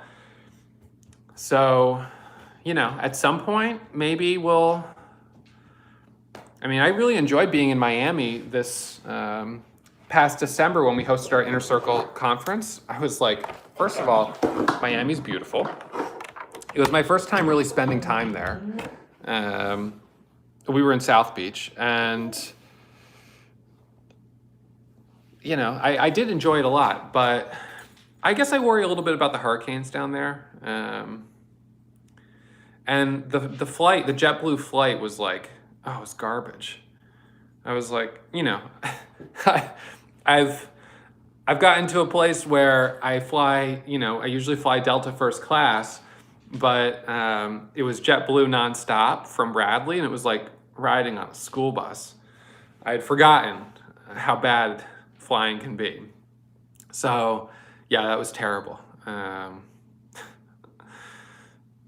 don't know, but so maybe if I can find a direct Delta flight. Having to drive to JFK is 2 hours, 2.5 hours, so I don't really want to do that. I don't know. No hard decisions right now. But Mike is down there, and when I was down there, it was nice to visit with him. It is beautiful.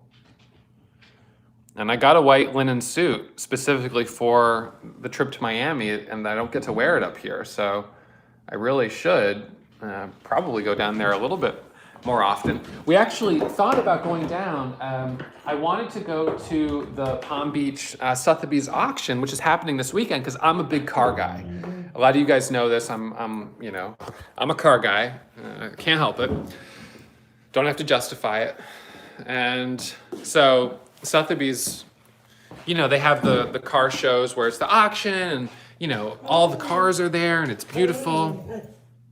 Girl, you're a mess. You're a hot mess, girl. I'm gonna put you outside, and you're gonna want to come right back in. Remember, because that's what you did before. I'm just gonna leave the door open. But they canceled it, so it's an online auction only, which it's cool to look at the cars online, but I really wanted to see them in person. But then because of this coronavirus stuff, I decided it wasn't worth going. So, oh well. Get there the next time. This table is, just to throw it out there, I love this table. So the way this table works, you can slide it open like this, and then this piece, oops, let me go this way a little bit more.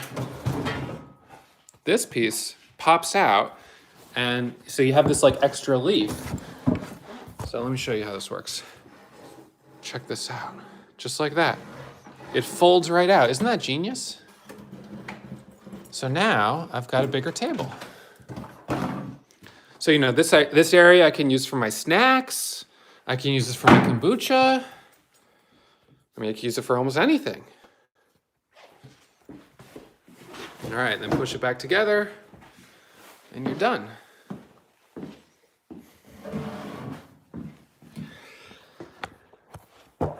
Yeah, Spain, I hope that I'll get there, maybe next year or whatever. All right, let me look for some more questions. The Porsche GT3 RS, yeah, you know, the thing is, I like those. I drove one in Las Vegas a couple years ago, and it's a nice car, but I am more into, I like the manual transmission. Because the thing is, it's not like I'm trying to do the fastest lap time. I want to feel engaged. I want to enjoy it. And so for me, that comes from manually using the clutch, shifting through the gears, and I don't get that from the paddle shifter. I had the Mercedes E63 for only like 6 months. I didn't like it. I thought I would like it, but I didn't really like it that much. Yeah, 6-speed Audi A4. Now that's a nice car. I do like the GT3 manual. They put the same 6-speed as the 911. Is it the 911 RS? Or no, the 911R. So, question on trading. Do I ever take short plays in a market like this? So that's an interesting question. In a retirement account, you're not allowed to go short. You can't short anything in a retirement account. However, there are ETFs that are set up so when the market goes down, they go up. So I was buying those and riding the momentum as they were going up. So the answer is yes. I was profiting as the market was dropping, but I wasn't short. I was long an ETF that is inverse. So yeah, but you know, I was actually thinking this week, or sort of over the weekend here, some of my nice trades in the past couple of, I don't know, the past couple of weeks honestly, come on in. If you want to come in, have been reversals, bottom bounces.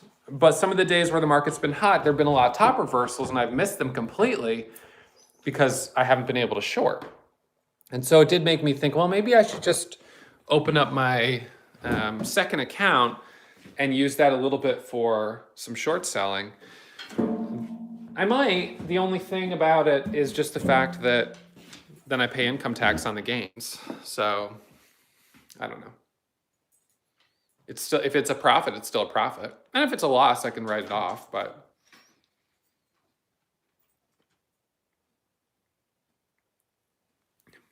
I'll have to think about it. So my desk situation here is not looking fantastic.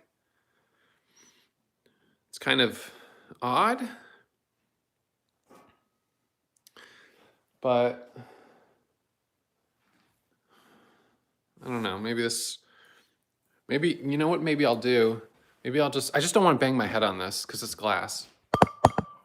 That's going to hurt. CFD trading. So CFD trading is contract for difference. So when you trade CFDs, you're not actually, you don't own stock. You own a contract to buy stock. So it's kind of like options in a way. But they're not actually allowed for US residents. I guess it's considered too close to gambling or something. So US residents aren't allowed to trade CFDs. And so for that reason, I also, as a US resident, am not supposed to trade them. It doesn't mean that some people don't get around that and trade them anyways, because some people do, and you know, it can be done, but I don't trade them. And the thing is, look at this moss growing here. It's like such a nice little area back here. Most of the CFD brokers don't have good availability of small caps, which is obviously what I trade. So given that, it doesn't, for me, feel like it really makes sense to even try.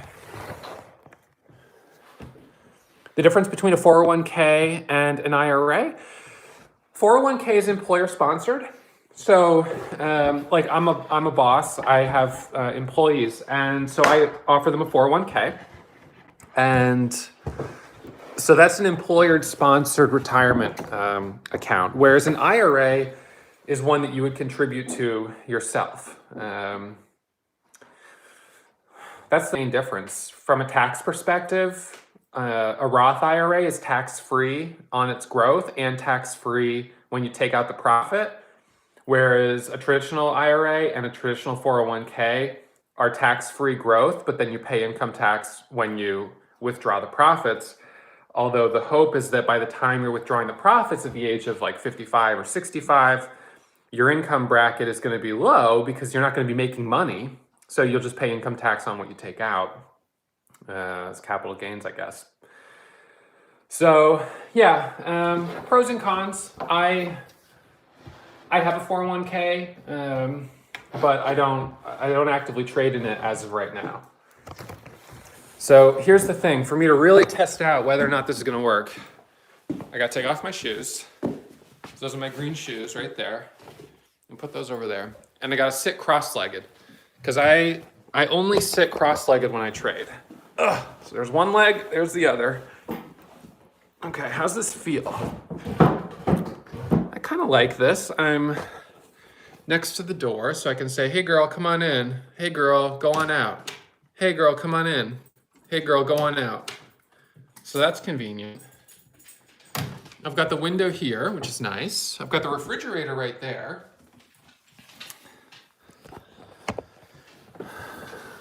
This feels okay.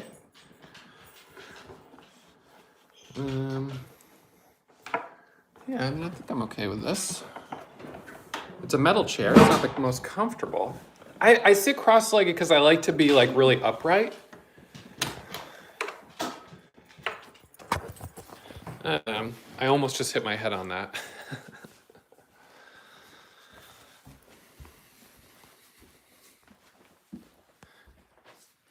My learning curve, the first 2 years, I was struggling. I had some lucky wins, but they were luck. It wasn't a strategy. And then reality set in. And then I needed to, I realized I wasn't going to find the Holy Grail. Success wasn't going to come overnight. I had to really work at it. And I dug in and I made it happen. But I could have probably just as easily have,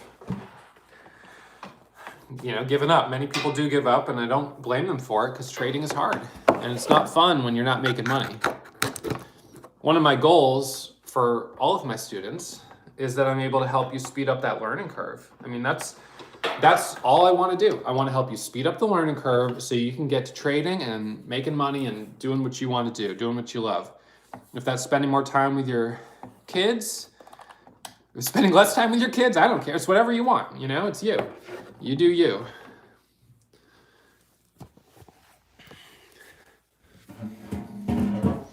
Thanks to trading, I'm able to hire people that help me around my life. Whether it's Michelle, who comes and cleans the house and my office, she does such a great job. Or if it's the woman that helps watch my little boy, so I can get some work done. All right, I feel like I'm missing a cable. I know that I'm missing a cable. Hopefully I'll be able to spend more time focusing on car auctions and cool stuff like that.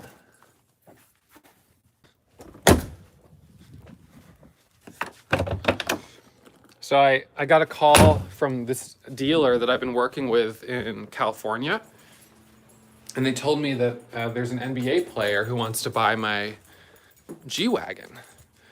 And so that red car right there, I was like, all right, well, you know, come on, girl.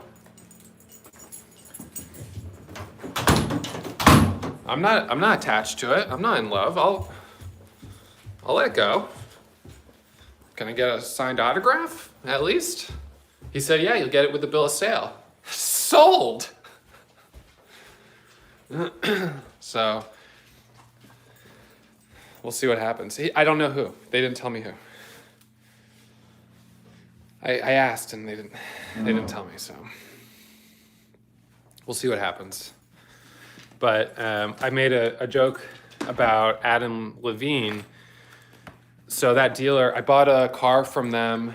I bought a 1969 Mustang, white, black interior, leather, you know, a fun older car. It's a California car. And I guess they told me that Adam Levine from Maroon 5 looked at that car on the same day as I looked at it. I looked at it, I was like, I like it, I'm buying it. So I bought it. He said, they came back, Adam Levine came back a day or two later, wants to buy the car. And they're like, sorry, Adam, we sold it. And apparently he was not happy about that. He was sad. And so now I'm in a real pickle. You know, my favorite shade of maroon has always been Maroon 5. And to disappoint, you know, I don't want to upset anyone. So I'm just going to hold it for him. I'm going to take really good care of it for, you know, a little while. And then I'm going to let him have it. I'll give him the first dibs on buying it when I'm done with it.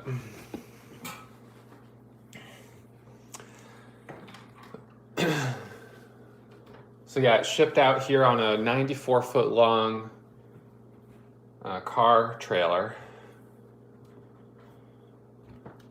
and it's in storage right now.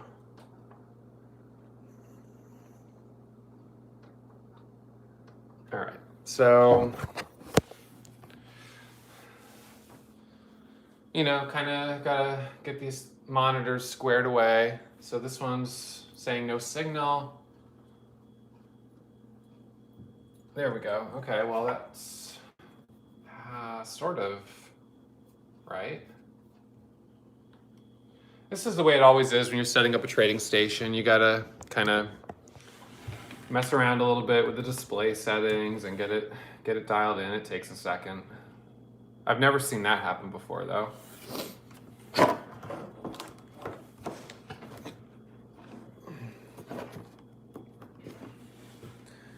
I'm in Berkshire County, Massachusetts. So it's about 2 hours from New York, 2.5 hours from New York, depends how fast you drive. 2.5 to 3 hours from New York, 2.5 hours, 3 hours from Boston. So we were planning on hosting some classes this year in Berkshire County. But with this coronavirus stuff, I don't know. I'm not sure what we're gonna do.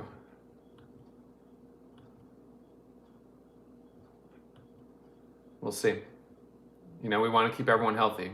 Obviously, that's the most important thing. All right, so I've got, let's see, right now, detect, so that's 3, that's 2. So 3 on the side there, 2 on the front there.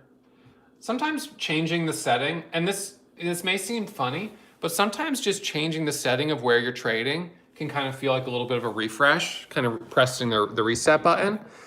I get excited. I'm like, all right, I got my new little station set up here. when I'm traveling, every day when I'm traveling, or whenever I switch from hotel to hotel or whatever the case is, I set up my new station, kind of get it all dialed in, and it's fun. All right, so we got another HDMI cable here. So this one's going to go from the HDMI output here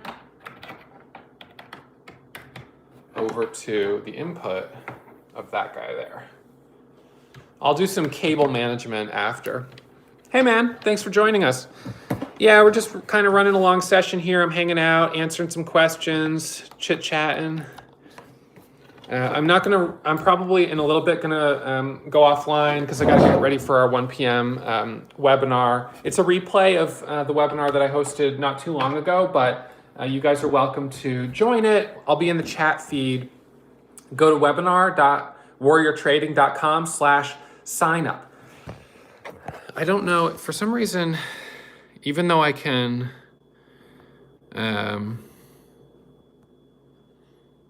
ooh, I didn't know. Ooh, look at that. I didn't know I could do that. Well, while the bubbles are on, yeah, so it lets you see chat, but you can't type anything. So I can't type you guys the link, which is really sad. But I'll give you, I'll put the link in the description so those of you guys that end up watching it later, you can see the link, and you can register to a replay of the webinar tomorrow. Whatever the case is, it's fine. It's the webinar runs usually around 2 hours. It's a class. It's a mini class where I'll break down for you guys how I find stocks each morning, where I get in, where I get out. That's going to be fun because we're going to break down the first candle to make a new high, that pattern. I'll talk about the scanner settings a little bit. I'll talk about my backstory, what got me into trading, and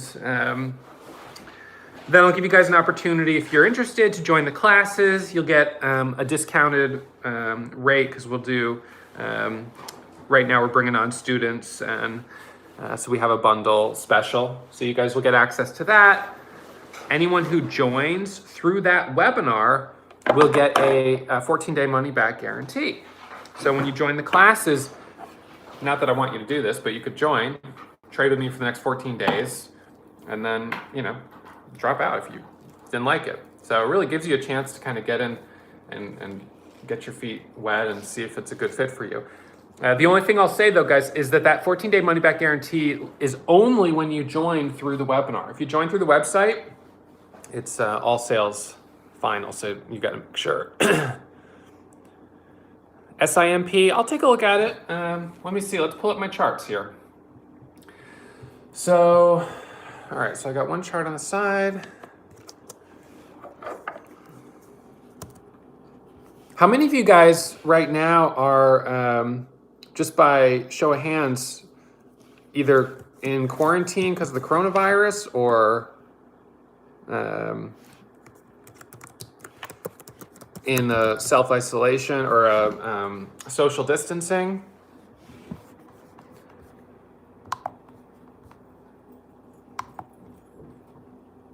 Not yet. You are? Berkshire County, Massachusetts. I don't know how it got up here, but someone brought it up, and now we've been dealing with it. And we're a rural county, so we're really not equipped. My wife last night was working on sewing some face masks to bring down to the town, or down to the hospital. All right, I think what I need to do, I need to go grab, let's see, this isn't working for some reason. Should be working. That's in.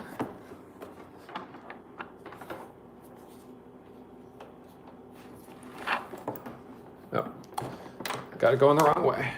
Okay, here we go. So this thing is cool. This captures everything that's on this HDMI cable and then sends it to a second computer. So this computer I trade on, but I don't broadcast on because I need it really just running for trading. So this computer is the one that does all the broadcasting. It's something that gamers use. Because the last thing you want is to be trying to, trade, and then all of a sudden your computer gets bogged down because you're running a broadcast. Although I'm surprised that it's not powering on. All right, let's see. It is on. That monitor's just not on. Okay. Let's see. No VGA. We're not on VGA. We're on HDMI. This is the only day of the week I can wear red. These ones don't get a lot of circulation in this current market. I'll wear red on the weekend, Saturday and Sunday, and I'll wear red the day after a red day. That's the only time. A little superstitious.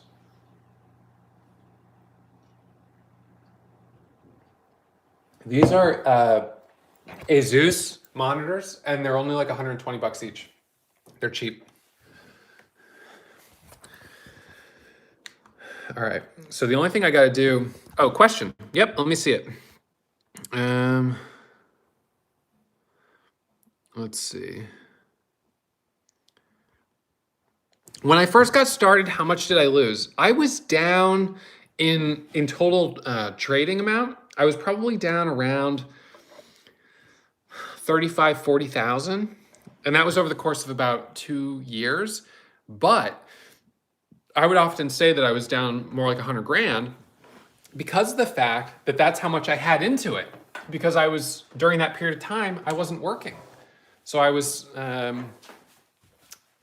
instead of working, I was, focusing on trying to learn how to be a day trader. Since I was losing money, I was having to live off my life savings.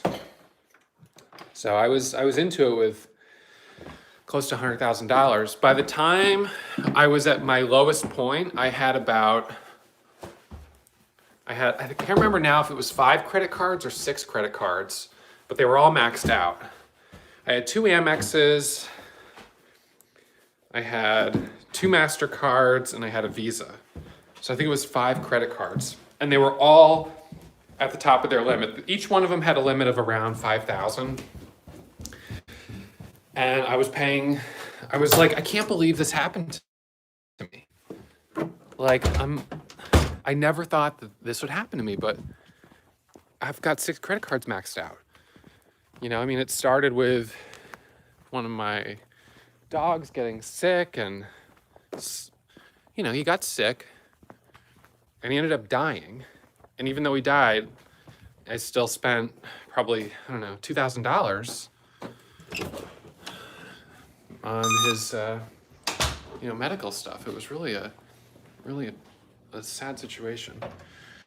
All right, so we're just gonna scoot through here. I don't know where everyone is.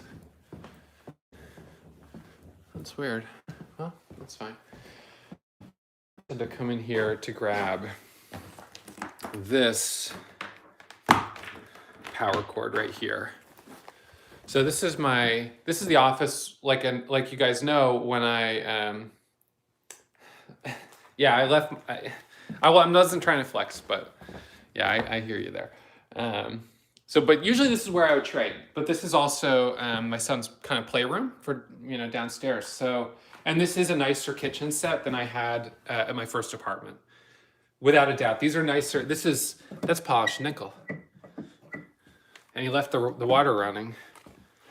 This kid doesn't, oh boy.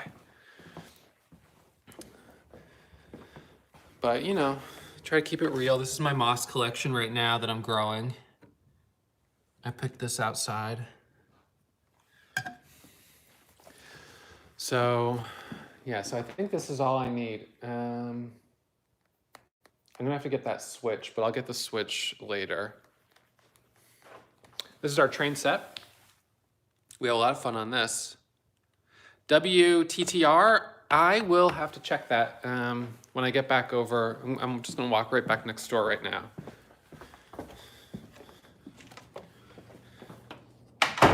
The fridge? Fridge is over here. Do you want to see the left fridge or the right fridge? Because this is the left fridge. And then this is the right fridge. We're pretty stocked up.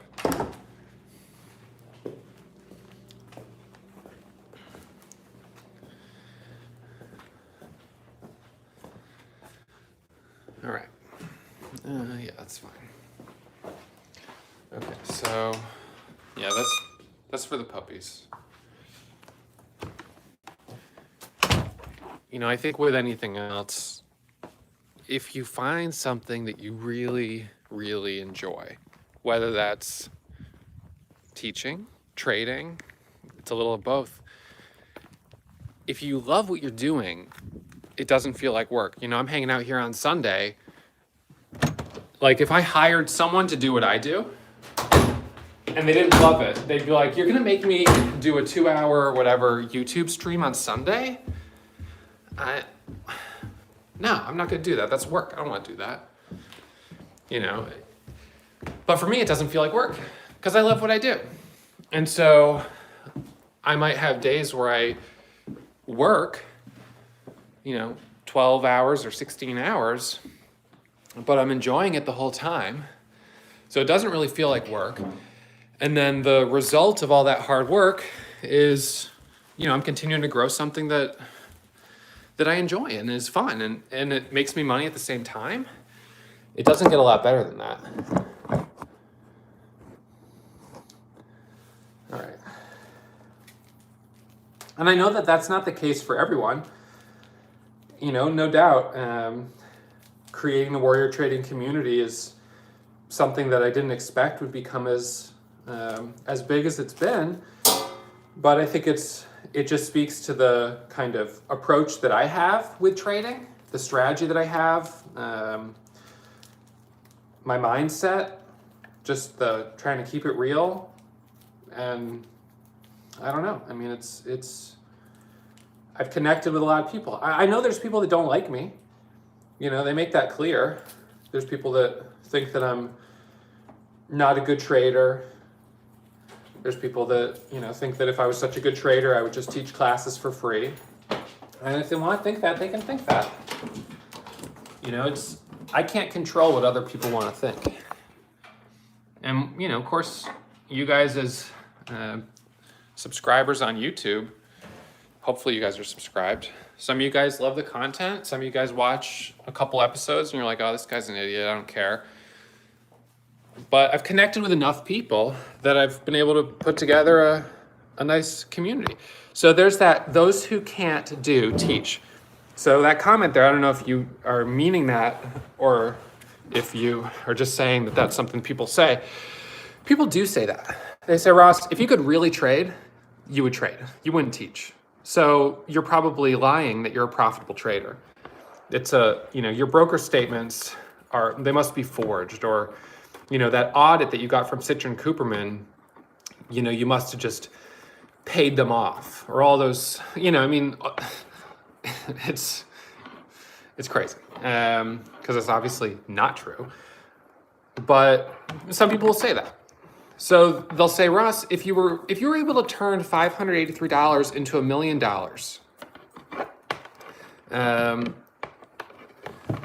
then why didn't you start with 5,000? And they're like, this guy's, I got him here. If you start with 5,000, you would have turned that into 10 million. If you'd started with 50,000, you would have been able to turn that into 100 million. And if you started with 500,000, you would have been able to turn that into $1 billion. Okay. So here's why that's not true. When I did my small account challenge, I started with $583, grew it to $1 million, and I traded with an average of 8,000 shares. 8,000 shares. Now, obviously, in the first couple days, I wasn't able to take that 8,000 shares, but by the end of the first couple months, I was able to trade that way. And then I just basically stopped at 8,000 shares. If I had started with 5,000 and wanted to turn it into 10 million, that 8,000 shares, you'd have to add another zero. So I would have to be trading with an average of 80,000 shares. Now, you guys who have been trading for a while, you know that Wow, yeah, well, that's not possible. You can't buy and sell 80,000 shares of these small cap stocks. You simply can't do it. There's not enough shares available to buy. You might be able to do it with stocks like Apple, Facebook, and Netflix, but those aren't stocks that move up 20, 30% on typical days. And if I was to start with $50,000 and try to turn it into 100 million, I would have needed to trade with 800,000 shares.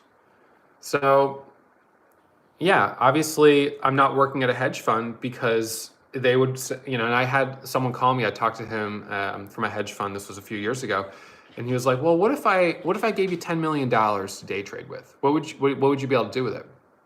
And I was like, honestly, that's not going to help me make more money. I don't need more money to make more money.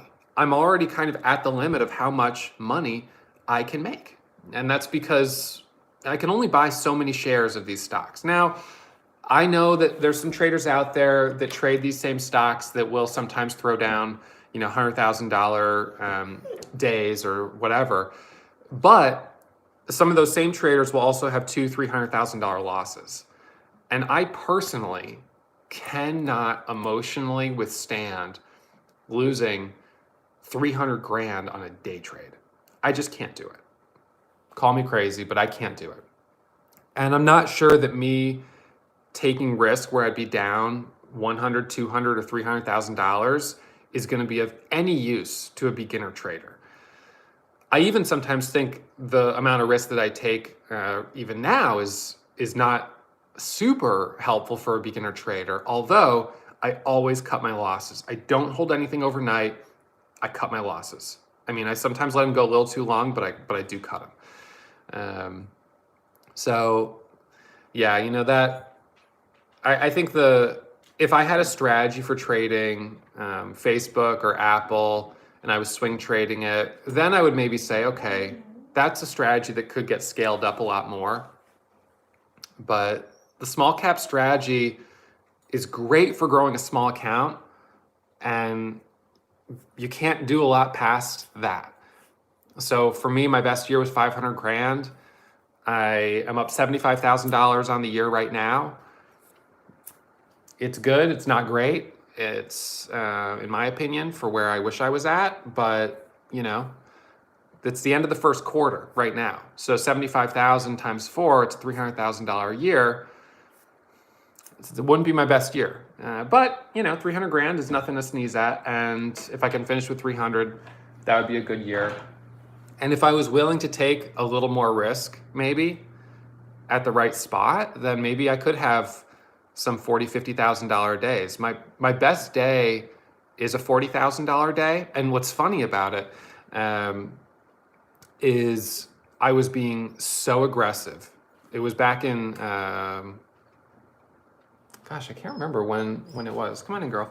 It was over a year ago. But I was just being really aggressive. And I don't feel comfortable right now taking 15,000 shares and letting it just ride when I'm up $1 a share. I feel like I have to take that money off the table, and maybe that's because I've had enough times where letting it ride has, where I've gotten spanked and by the market because I didn't take the money when I had it.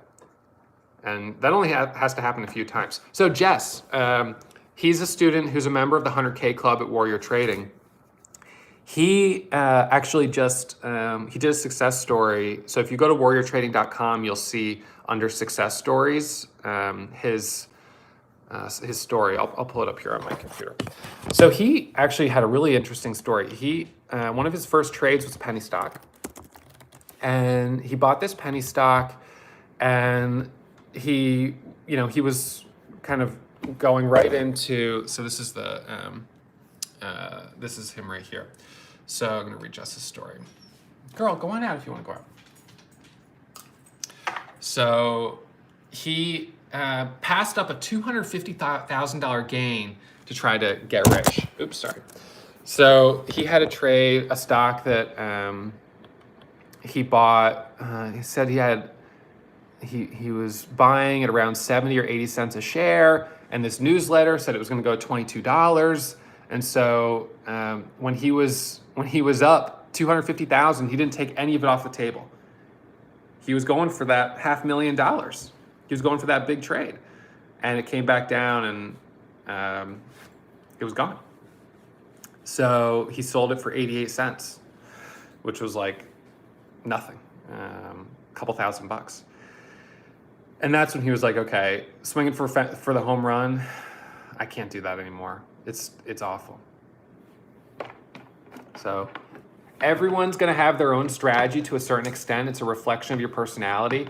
For those that feel comfortable swinging for home runs and who are able to lock down, $200,000, $300,000 winners, I mean, I give you a lot of props. Good for you.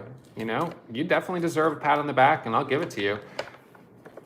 I'm not going to say that's going to make you necessarily a better teacher, but it certainly makes you a pretty darn good trader. So, I'll give credit where credit is due, but one of the things sometimes with seeing people that are that aggressive is just that's not relatable to a beginner trader. So just as an example of this, when I was getting started, I saw a trader out there who would post P&Ls on Twitter, and I'm not going to name names, but he'd post P&Ls on Twitter, and they'd be like $5,000, $10,000 green days, like big green days. And I was like, wow, if this person can make $5,000, $10,000 a day, surely I can make 200 a day if I learn from him. And so I started trying to figure out how he was trading and really understand what his strategy was. And this is what I learned. It was really interesting.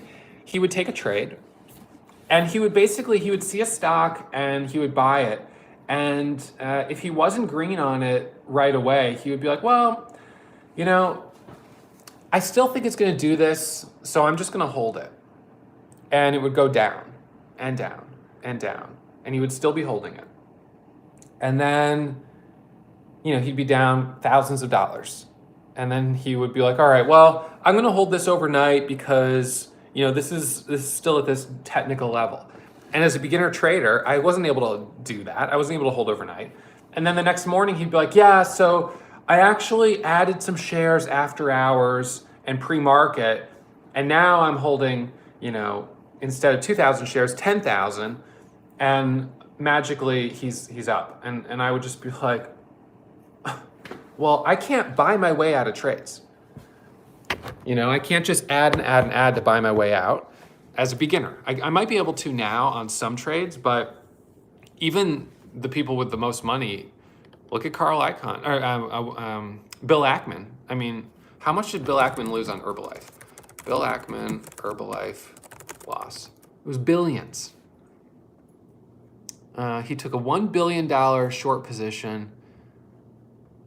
I want to say it was like $4 billion, but I might be wrong there. Anyways, it's just everyone's got that point where they can't keep holding it. By the way, those of you guys still watching, I see only 193 thumbs up. Give me the thumbs up. We're hanging out here on a Sunday, talking about trading. Yeah, and that's a good point, Steve. It's probably different when you're trading other people's money to a certain extent, but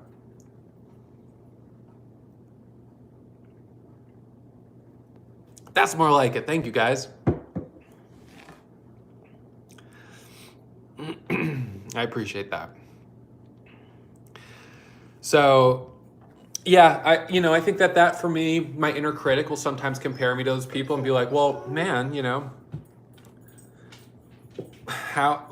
why am I not making the 10 million? Why am I not having the $300,000-$400,000 winner? And then it's like, okay, Ross, well, that's the grass is greener stuff, but let's look below the surface. What happens when they take those trades and it goes the wrong way? Right? Are you willing to lose $50,000 in one day? No. Am I willing to lose 5,000? Yeah. 10,000? Yeah, I can do that. 15? Sure.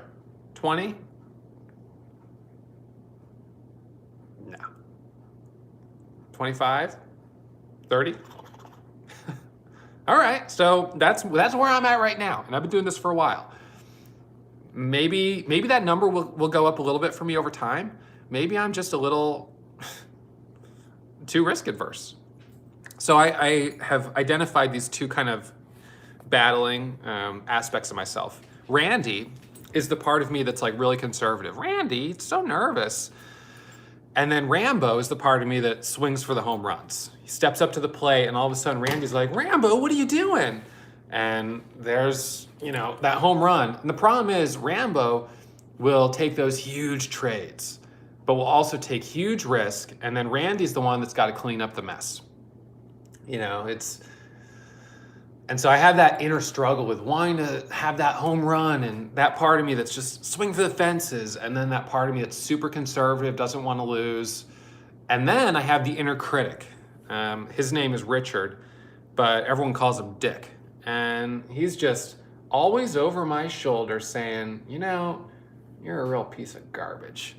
You should be making $50,000 a month, or you should be making $50,000 a day. And it's that inner kind of struggle, the back and forth. And I think for me, just sort of being able to develop this awareness of those aspects of myself that sometimes come out. And, it's not like anything different than anyone else deals with, but trading forces you to deal with it. So let's see. So I want to put up my charts here. So I moved some stuff around here a little bit. So I've got this. I haven't actually traded on this computer since my last, when was this? When I went to California. So what's weird is when I'm trying to pop it out, it's maximizing to the wrong screen. All right, so I'm gonna put this one over here. So this will be on the left.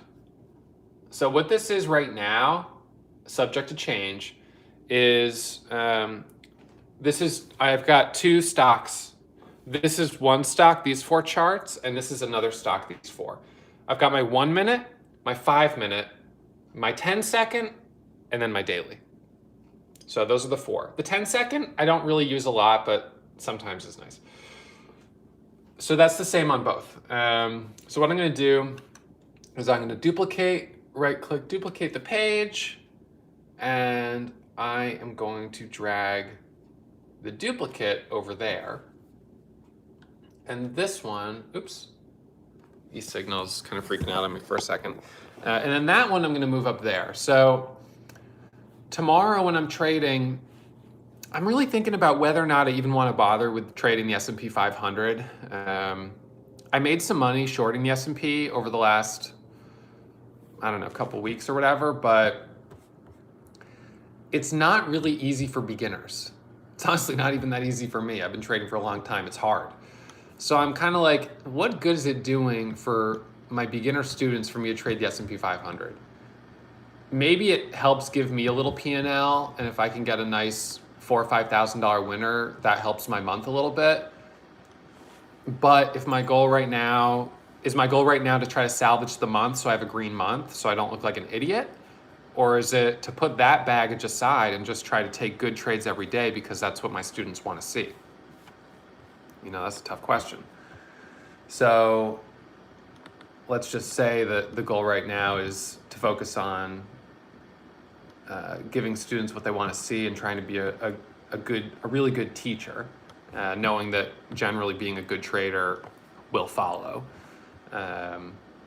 Even if it means I might miss some opportunities because it's not something I really teach, it's risky, it's kind of a gamble and educated intuition, but does that really make it even a good trade?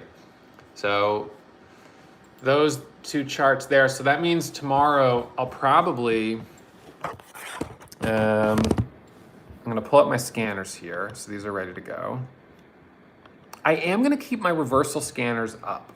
Now, I'm gonna do that because I feel like the reversals, there have been some really nice reversals in the last couple weeks. So I'm gonna keep the reversal scanners up, but I think I'm just gonna try to focus on reversals and momentum and not trade VIX, not trade the S&P 500, not mess around with trying to trade during the White House press briefings when the market is so choppy, and just kind of focus on the basics that I usually have done the best on, and see if that helps me kind of get back in the driver's seat here. We've still got 7 days left in the month of March here. So I think I'm in a good spot just to kind of ease off the throttle a little bit and focus on good quality stuff. So you're on timeout for spamming the chat feed. Don't spam it. I see it if you post once. So Joseph, when I did my $500 small account challenge, yeah, I was using leverage. And I know that some people would say that that's not something you should encourage a beginner trader to do, and I should have just done the challenge without leverage. I hear that. It's a choice. I mean, basically, if you use leverage, you could either grow the account faster or it could go down faster. If you don't use leverage, your growth will be a little slower. It's okay to focus on slower growth, especially if you're having a period where you feel like you can't afford to take the risk because you just set up your very first account. So do what's right by you. I was comfortable using leverage, and so I used it. But it doesn't mean that that's the right thing necessarily for you. All right, well, I'm just gonna hide you then on the channel, man, because you're spamming. Sorry, bud. I would say the question there was, are these the hardest markets I've ever experienced? Oh my God, again, literally my head was like 2 inches away from this thing. All right, so I gotta pull this out a little bit more because I'm gonna nail my head on that glass. I'm gonna shatter it. Unbelievable. All right. So I would say that these are, this is a very difficult market. There's no question about it. There's a lot of opportunity, but I kind of feel like this market, it's interesting because it's almost like the volatility in the market and the emotions in the market, it's almost like it's a mirror of the emotions in like humankind right now. Just this volatility, these ups and these downs, and just that stress. So we're seeing it in the market. We're seeing it in humankind, and yeah, it's a hard market to trade in for me. It's hard because it's volatile, but so unpredictably volatile. And so I'm having a hard time when it's unpredictably volatile because I just don't know always which one is the obvious one to trade and stuff like that. So here's a question. Before I did the $583 to $1 million challenge, how many years of experience did I have? So I had already been trading for, gosh, I don't remember when because the thing is, when I first got into it, I went a little slowly. I dabbled, but I'd been really trading for, I guess, about 6 years before I started that challenge. I've been doing it now for almost 10 years, and it was 4 years ago. Is it 4 years ago that I started that challenge? 17. Yeah, it's crazy. You guys can just spam him or flag him for spam also. He seems to have a problem with China. I don't have a problem with China. So, hey, James. Roberto is actually in Spain right now. His parents are in Italy, and I know he knows a lot of people who have gotten sick from this coronavirus. But he's in Spain, so yeah, he's in quarantine. He was planning on going to Peru, but that trip got canceled. Roberto really loves to travel. He travels a lot, which is awesome. And that's one of the reasons he loves being a trader, is because he can travel. Do I have alerts when stocks break VWAP? I don't. I've thought about, maybe at some point setting up that type of scanner. But the thing is, stocks break VWAP all the time. That doesn't make it a good setup. There's a lot more that goes into the break of VWAP setup. So right now, I'm not looking super closely at it.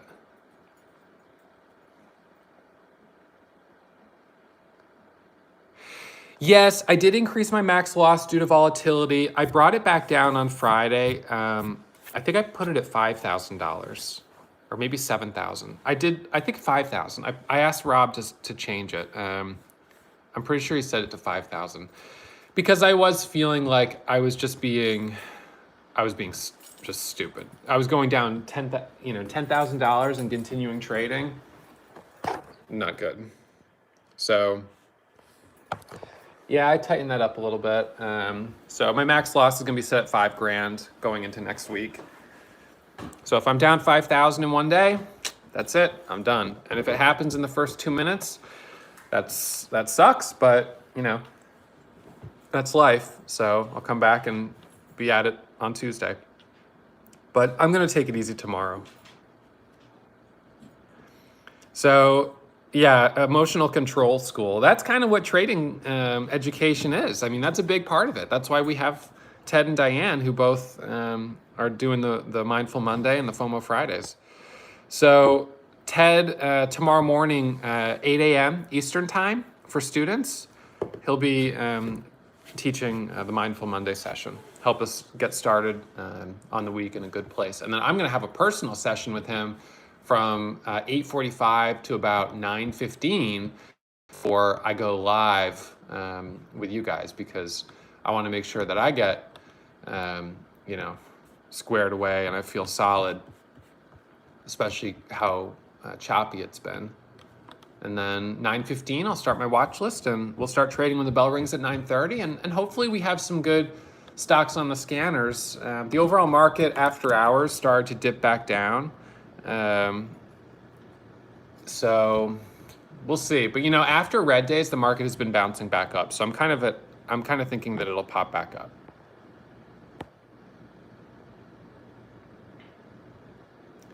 So Ali, how did I get past the emotional barriers when I first started trading? That's such a great question, because when I first started trading, the emotional stakes were so much higher. They were higher because if I failed, I knew that could be potentially, I would have to go get a regular job. Like, it had so many implications. So anytime I would have one loss, it would immediately bring out that fear of, oh my God, is this it? Is this the time where I finally, have whatever, gone too far and lost too much and I'm going to have to quit trading forever? So that fear was there. And I think possibly because I learned to trade from this period of extreme kind of circumstances, the stakes being so high, I've carried a lot of that emotion with me, even through today. So in the past, what would happen when I was first getting started, I'd have a really big red day. I would go out into my woodshed, I would chop up firewood, and I would just swing that axe as hard as I could and just blow off some steam. And then I would come back and I would sit down, I'd look at my losses, and I'd be like, what'd you do wrong? And I'd say, all right, well, what you did wrong was, you were too aggressive here, blah, blah, blah, it was this. So I was like, okay, all right, so tomorrow when you come back at it, you're gonna focus on this, and you're not gonna touch that and that. And I would just sort of press the reset button. And the stakes were high, and that meant I had to really follow rules. So, I was able to pull it together, and that was good, but it was tough. It was really hard to bounce back. And it's hard now, but for different reasons. The PDT rule, yeah, it's not fun, but CMEG has been a good spot for money. small accounts. So John, did I let my Dow investment retirement fall 30%? So like my 401k and stuff like that, I can log in now and see how much it's down.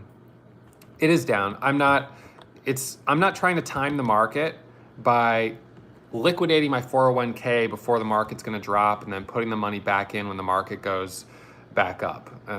That's just, statistically, if you do that, you miss the best days in the market, and that dramatically decreases your return over the long term of 20, 30, 40 years. So for my retirement, I'm 35 years old. I'm not planning on retiring, given the fact that I'm not retiring, I shouldn't be actively trying to trade the current market. So let's see. I'll give you the percentage. So my account right now is down 14%, and I am totally okay with that. I, over the summer, sat down with my financial advisor and I said, I don't want to be 100% in the market right now. My livelihood is already so tied to the market with day trading that I don't want, I was like, I'm not at that risk tolerance. And so he's like, okay, well, how much? He's like, let's say the market drops 50%. Are you willing to lose 50% of your 401k? And I was like, nope. And he's like, how much are you willing to lose? And I was like, well, maybe 25%. And he's like, okay, well then you should be at a beta basically of 1 to 2. So instead of being 100% in the market, I'm like 50% in the market. And then the rest is in, lower risk financial vehicles, CDs, mutual bonds, stuff like that. And you know what? If with this bull market continued for another 3 years, maybe I would kick myself and say, dude, you left so much money on the table by being conservative in your investment strategy when you were 35 years old. You could have afforded the swings, and you didn't. But you know what? At the same time, you have to do what allows you to sleep overnight. And when I had my my ski accident and that pretty bad concussion, as I was kind of going through that, it was a interesting wake-up call for me because I lost all my memory and I didn't know who I was. I sort of knew my name, but I didn't know what I did for a living. And I started to think, I do something with the stock market. And I was like, that's impossible. There's no way. That's definitely not me. I couldn't remember if I was married. Like I had no idea where I lived. And I was like, I think I might live in like a big house. And I was like, no way. There's no way. And so that experience kind of was like a reminder that, life can be so fragile and so short, and just, you have to be careful. And so I don't want to God forbid something happens and all of a sudden I need, medical care and my account is down 50% and that's the money that would be supposed to be there to take care of me. I'm not interested in that gamble. So I'm conservative in that way. I didn't trade for a week, but my memory came back fairly quickly. And pretty much everything. I remember I eventually came back to remembering that day before the accident. So, all's well that ends well, right? But definitely one of those things that was a wake-up call. So for my strategy, my risk tolerance is super low. One of the reasons that I decided to start actively trading my account was because in 2007, 2008, 2009, my accounts were getting decimated. And that was money that I had inherited from my from my dad when he passed away. So it was, it was really frustrating to see that money go down. And I was like, you know what?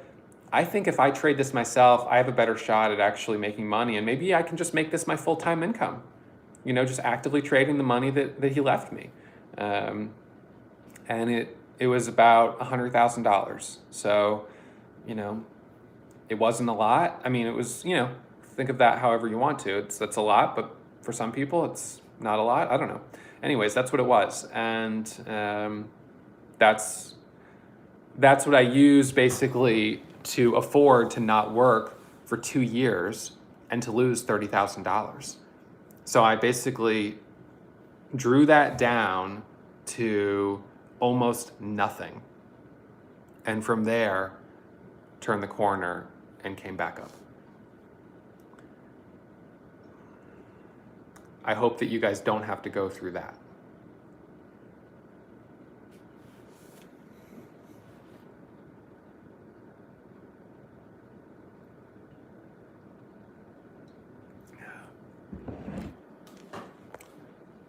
It was 13 years ago that my dad died. It was on Friday, the anniversary of him dying. It was the worst thing that's ever happened to me. I'll probably never get over it. It's just the worst thing that's ever happened to me. But out of it, I've been able to build this life. And so,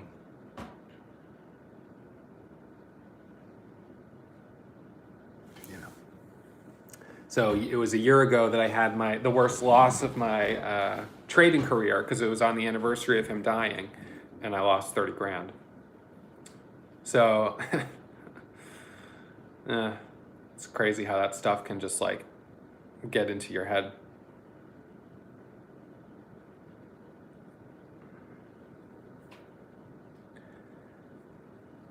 I think one of the things for me that's been really important is wanting to be like a really good dad for my kid, and it was important before I had him, because I knew I was going to eventually have a family, and that hopefully, my dad never got to see retirement. He saved for retirement, and he died when he was 61 years old, so he didn't get retirement. I mean, he got a little bit, but not the way you would think he would have wanted to. And so I was young when that happened, when he got sick. I was a sophomore in college, but he'd been sick for a while. That was just when he got diagnosed with stage 4 cancer. It was already metastasized into his brain. So he'd been sick for a long time, and he just, he didn't get to really have that. I didn't get to really have that great father-son relationship. So I'm really hoping that I get to have that with my kid. And that's one of the reasons that being a day trader is so important to me, because this is a job that I can do if I want to for an hour a day, 2 hours a day. And, teaching, I love doing it. And so I can do that while I'm trading at the same time. And then as, he's getting bigger, I can, go out for a bike ride with him and do fun stuff, and hopefully, live a healthy life and a long life. So I'm going to be here for the long haul. This right now is going to be, a couple weeks kind of shelter in place, I guess, for the most part. But once we're through that, I'll be looking forward to having another in-person series of classes. That'll be fun. But for right now, classes will all be streaming as always. You guys who do have extra time in your hands, I hope you spend a little time and study up. And I think I'll let you guys go. If you want to go to that to attend the webinar, you're welcome to. Webinar.warriortrading.com/sign up. It's a replay of the last one that I hosted, which was a really good one. We are bringing on students right now. All of my team is still working. Everyone's just working from home. So it's pretty much just, like business as usual for us, aside from the fact that I'll be trading from the house.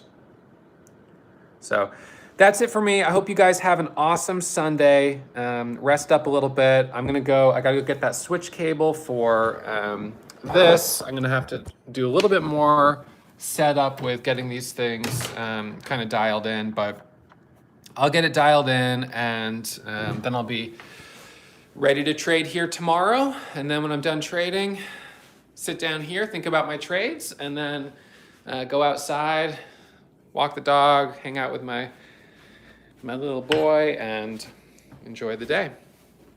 All right, that's it for me. I hope you guys have a great day. I'll see you later. Thumbs up, subscribe, make sure you attend the webinar. All right, see you guys. Bye, everyone.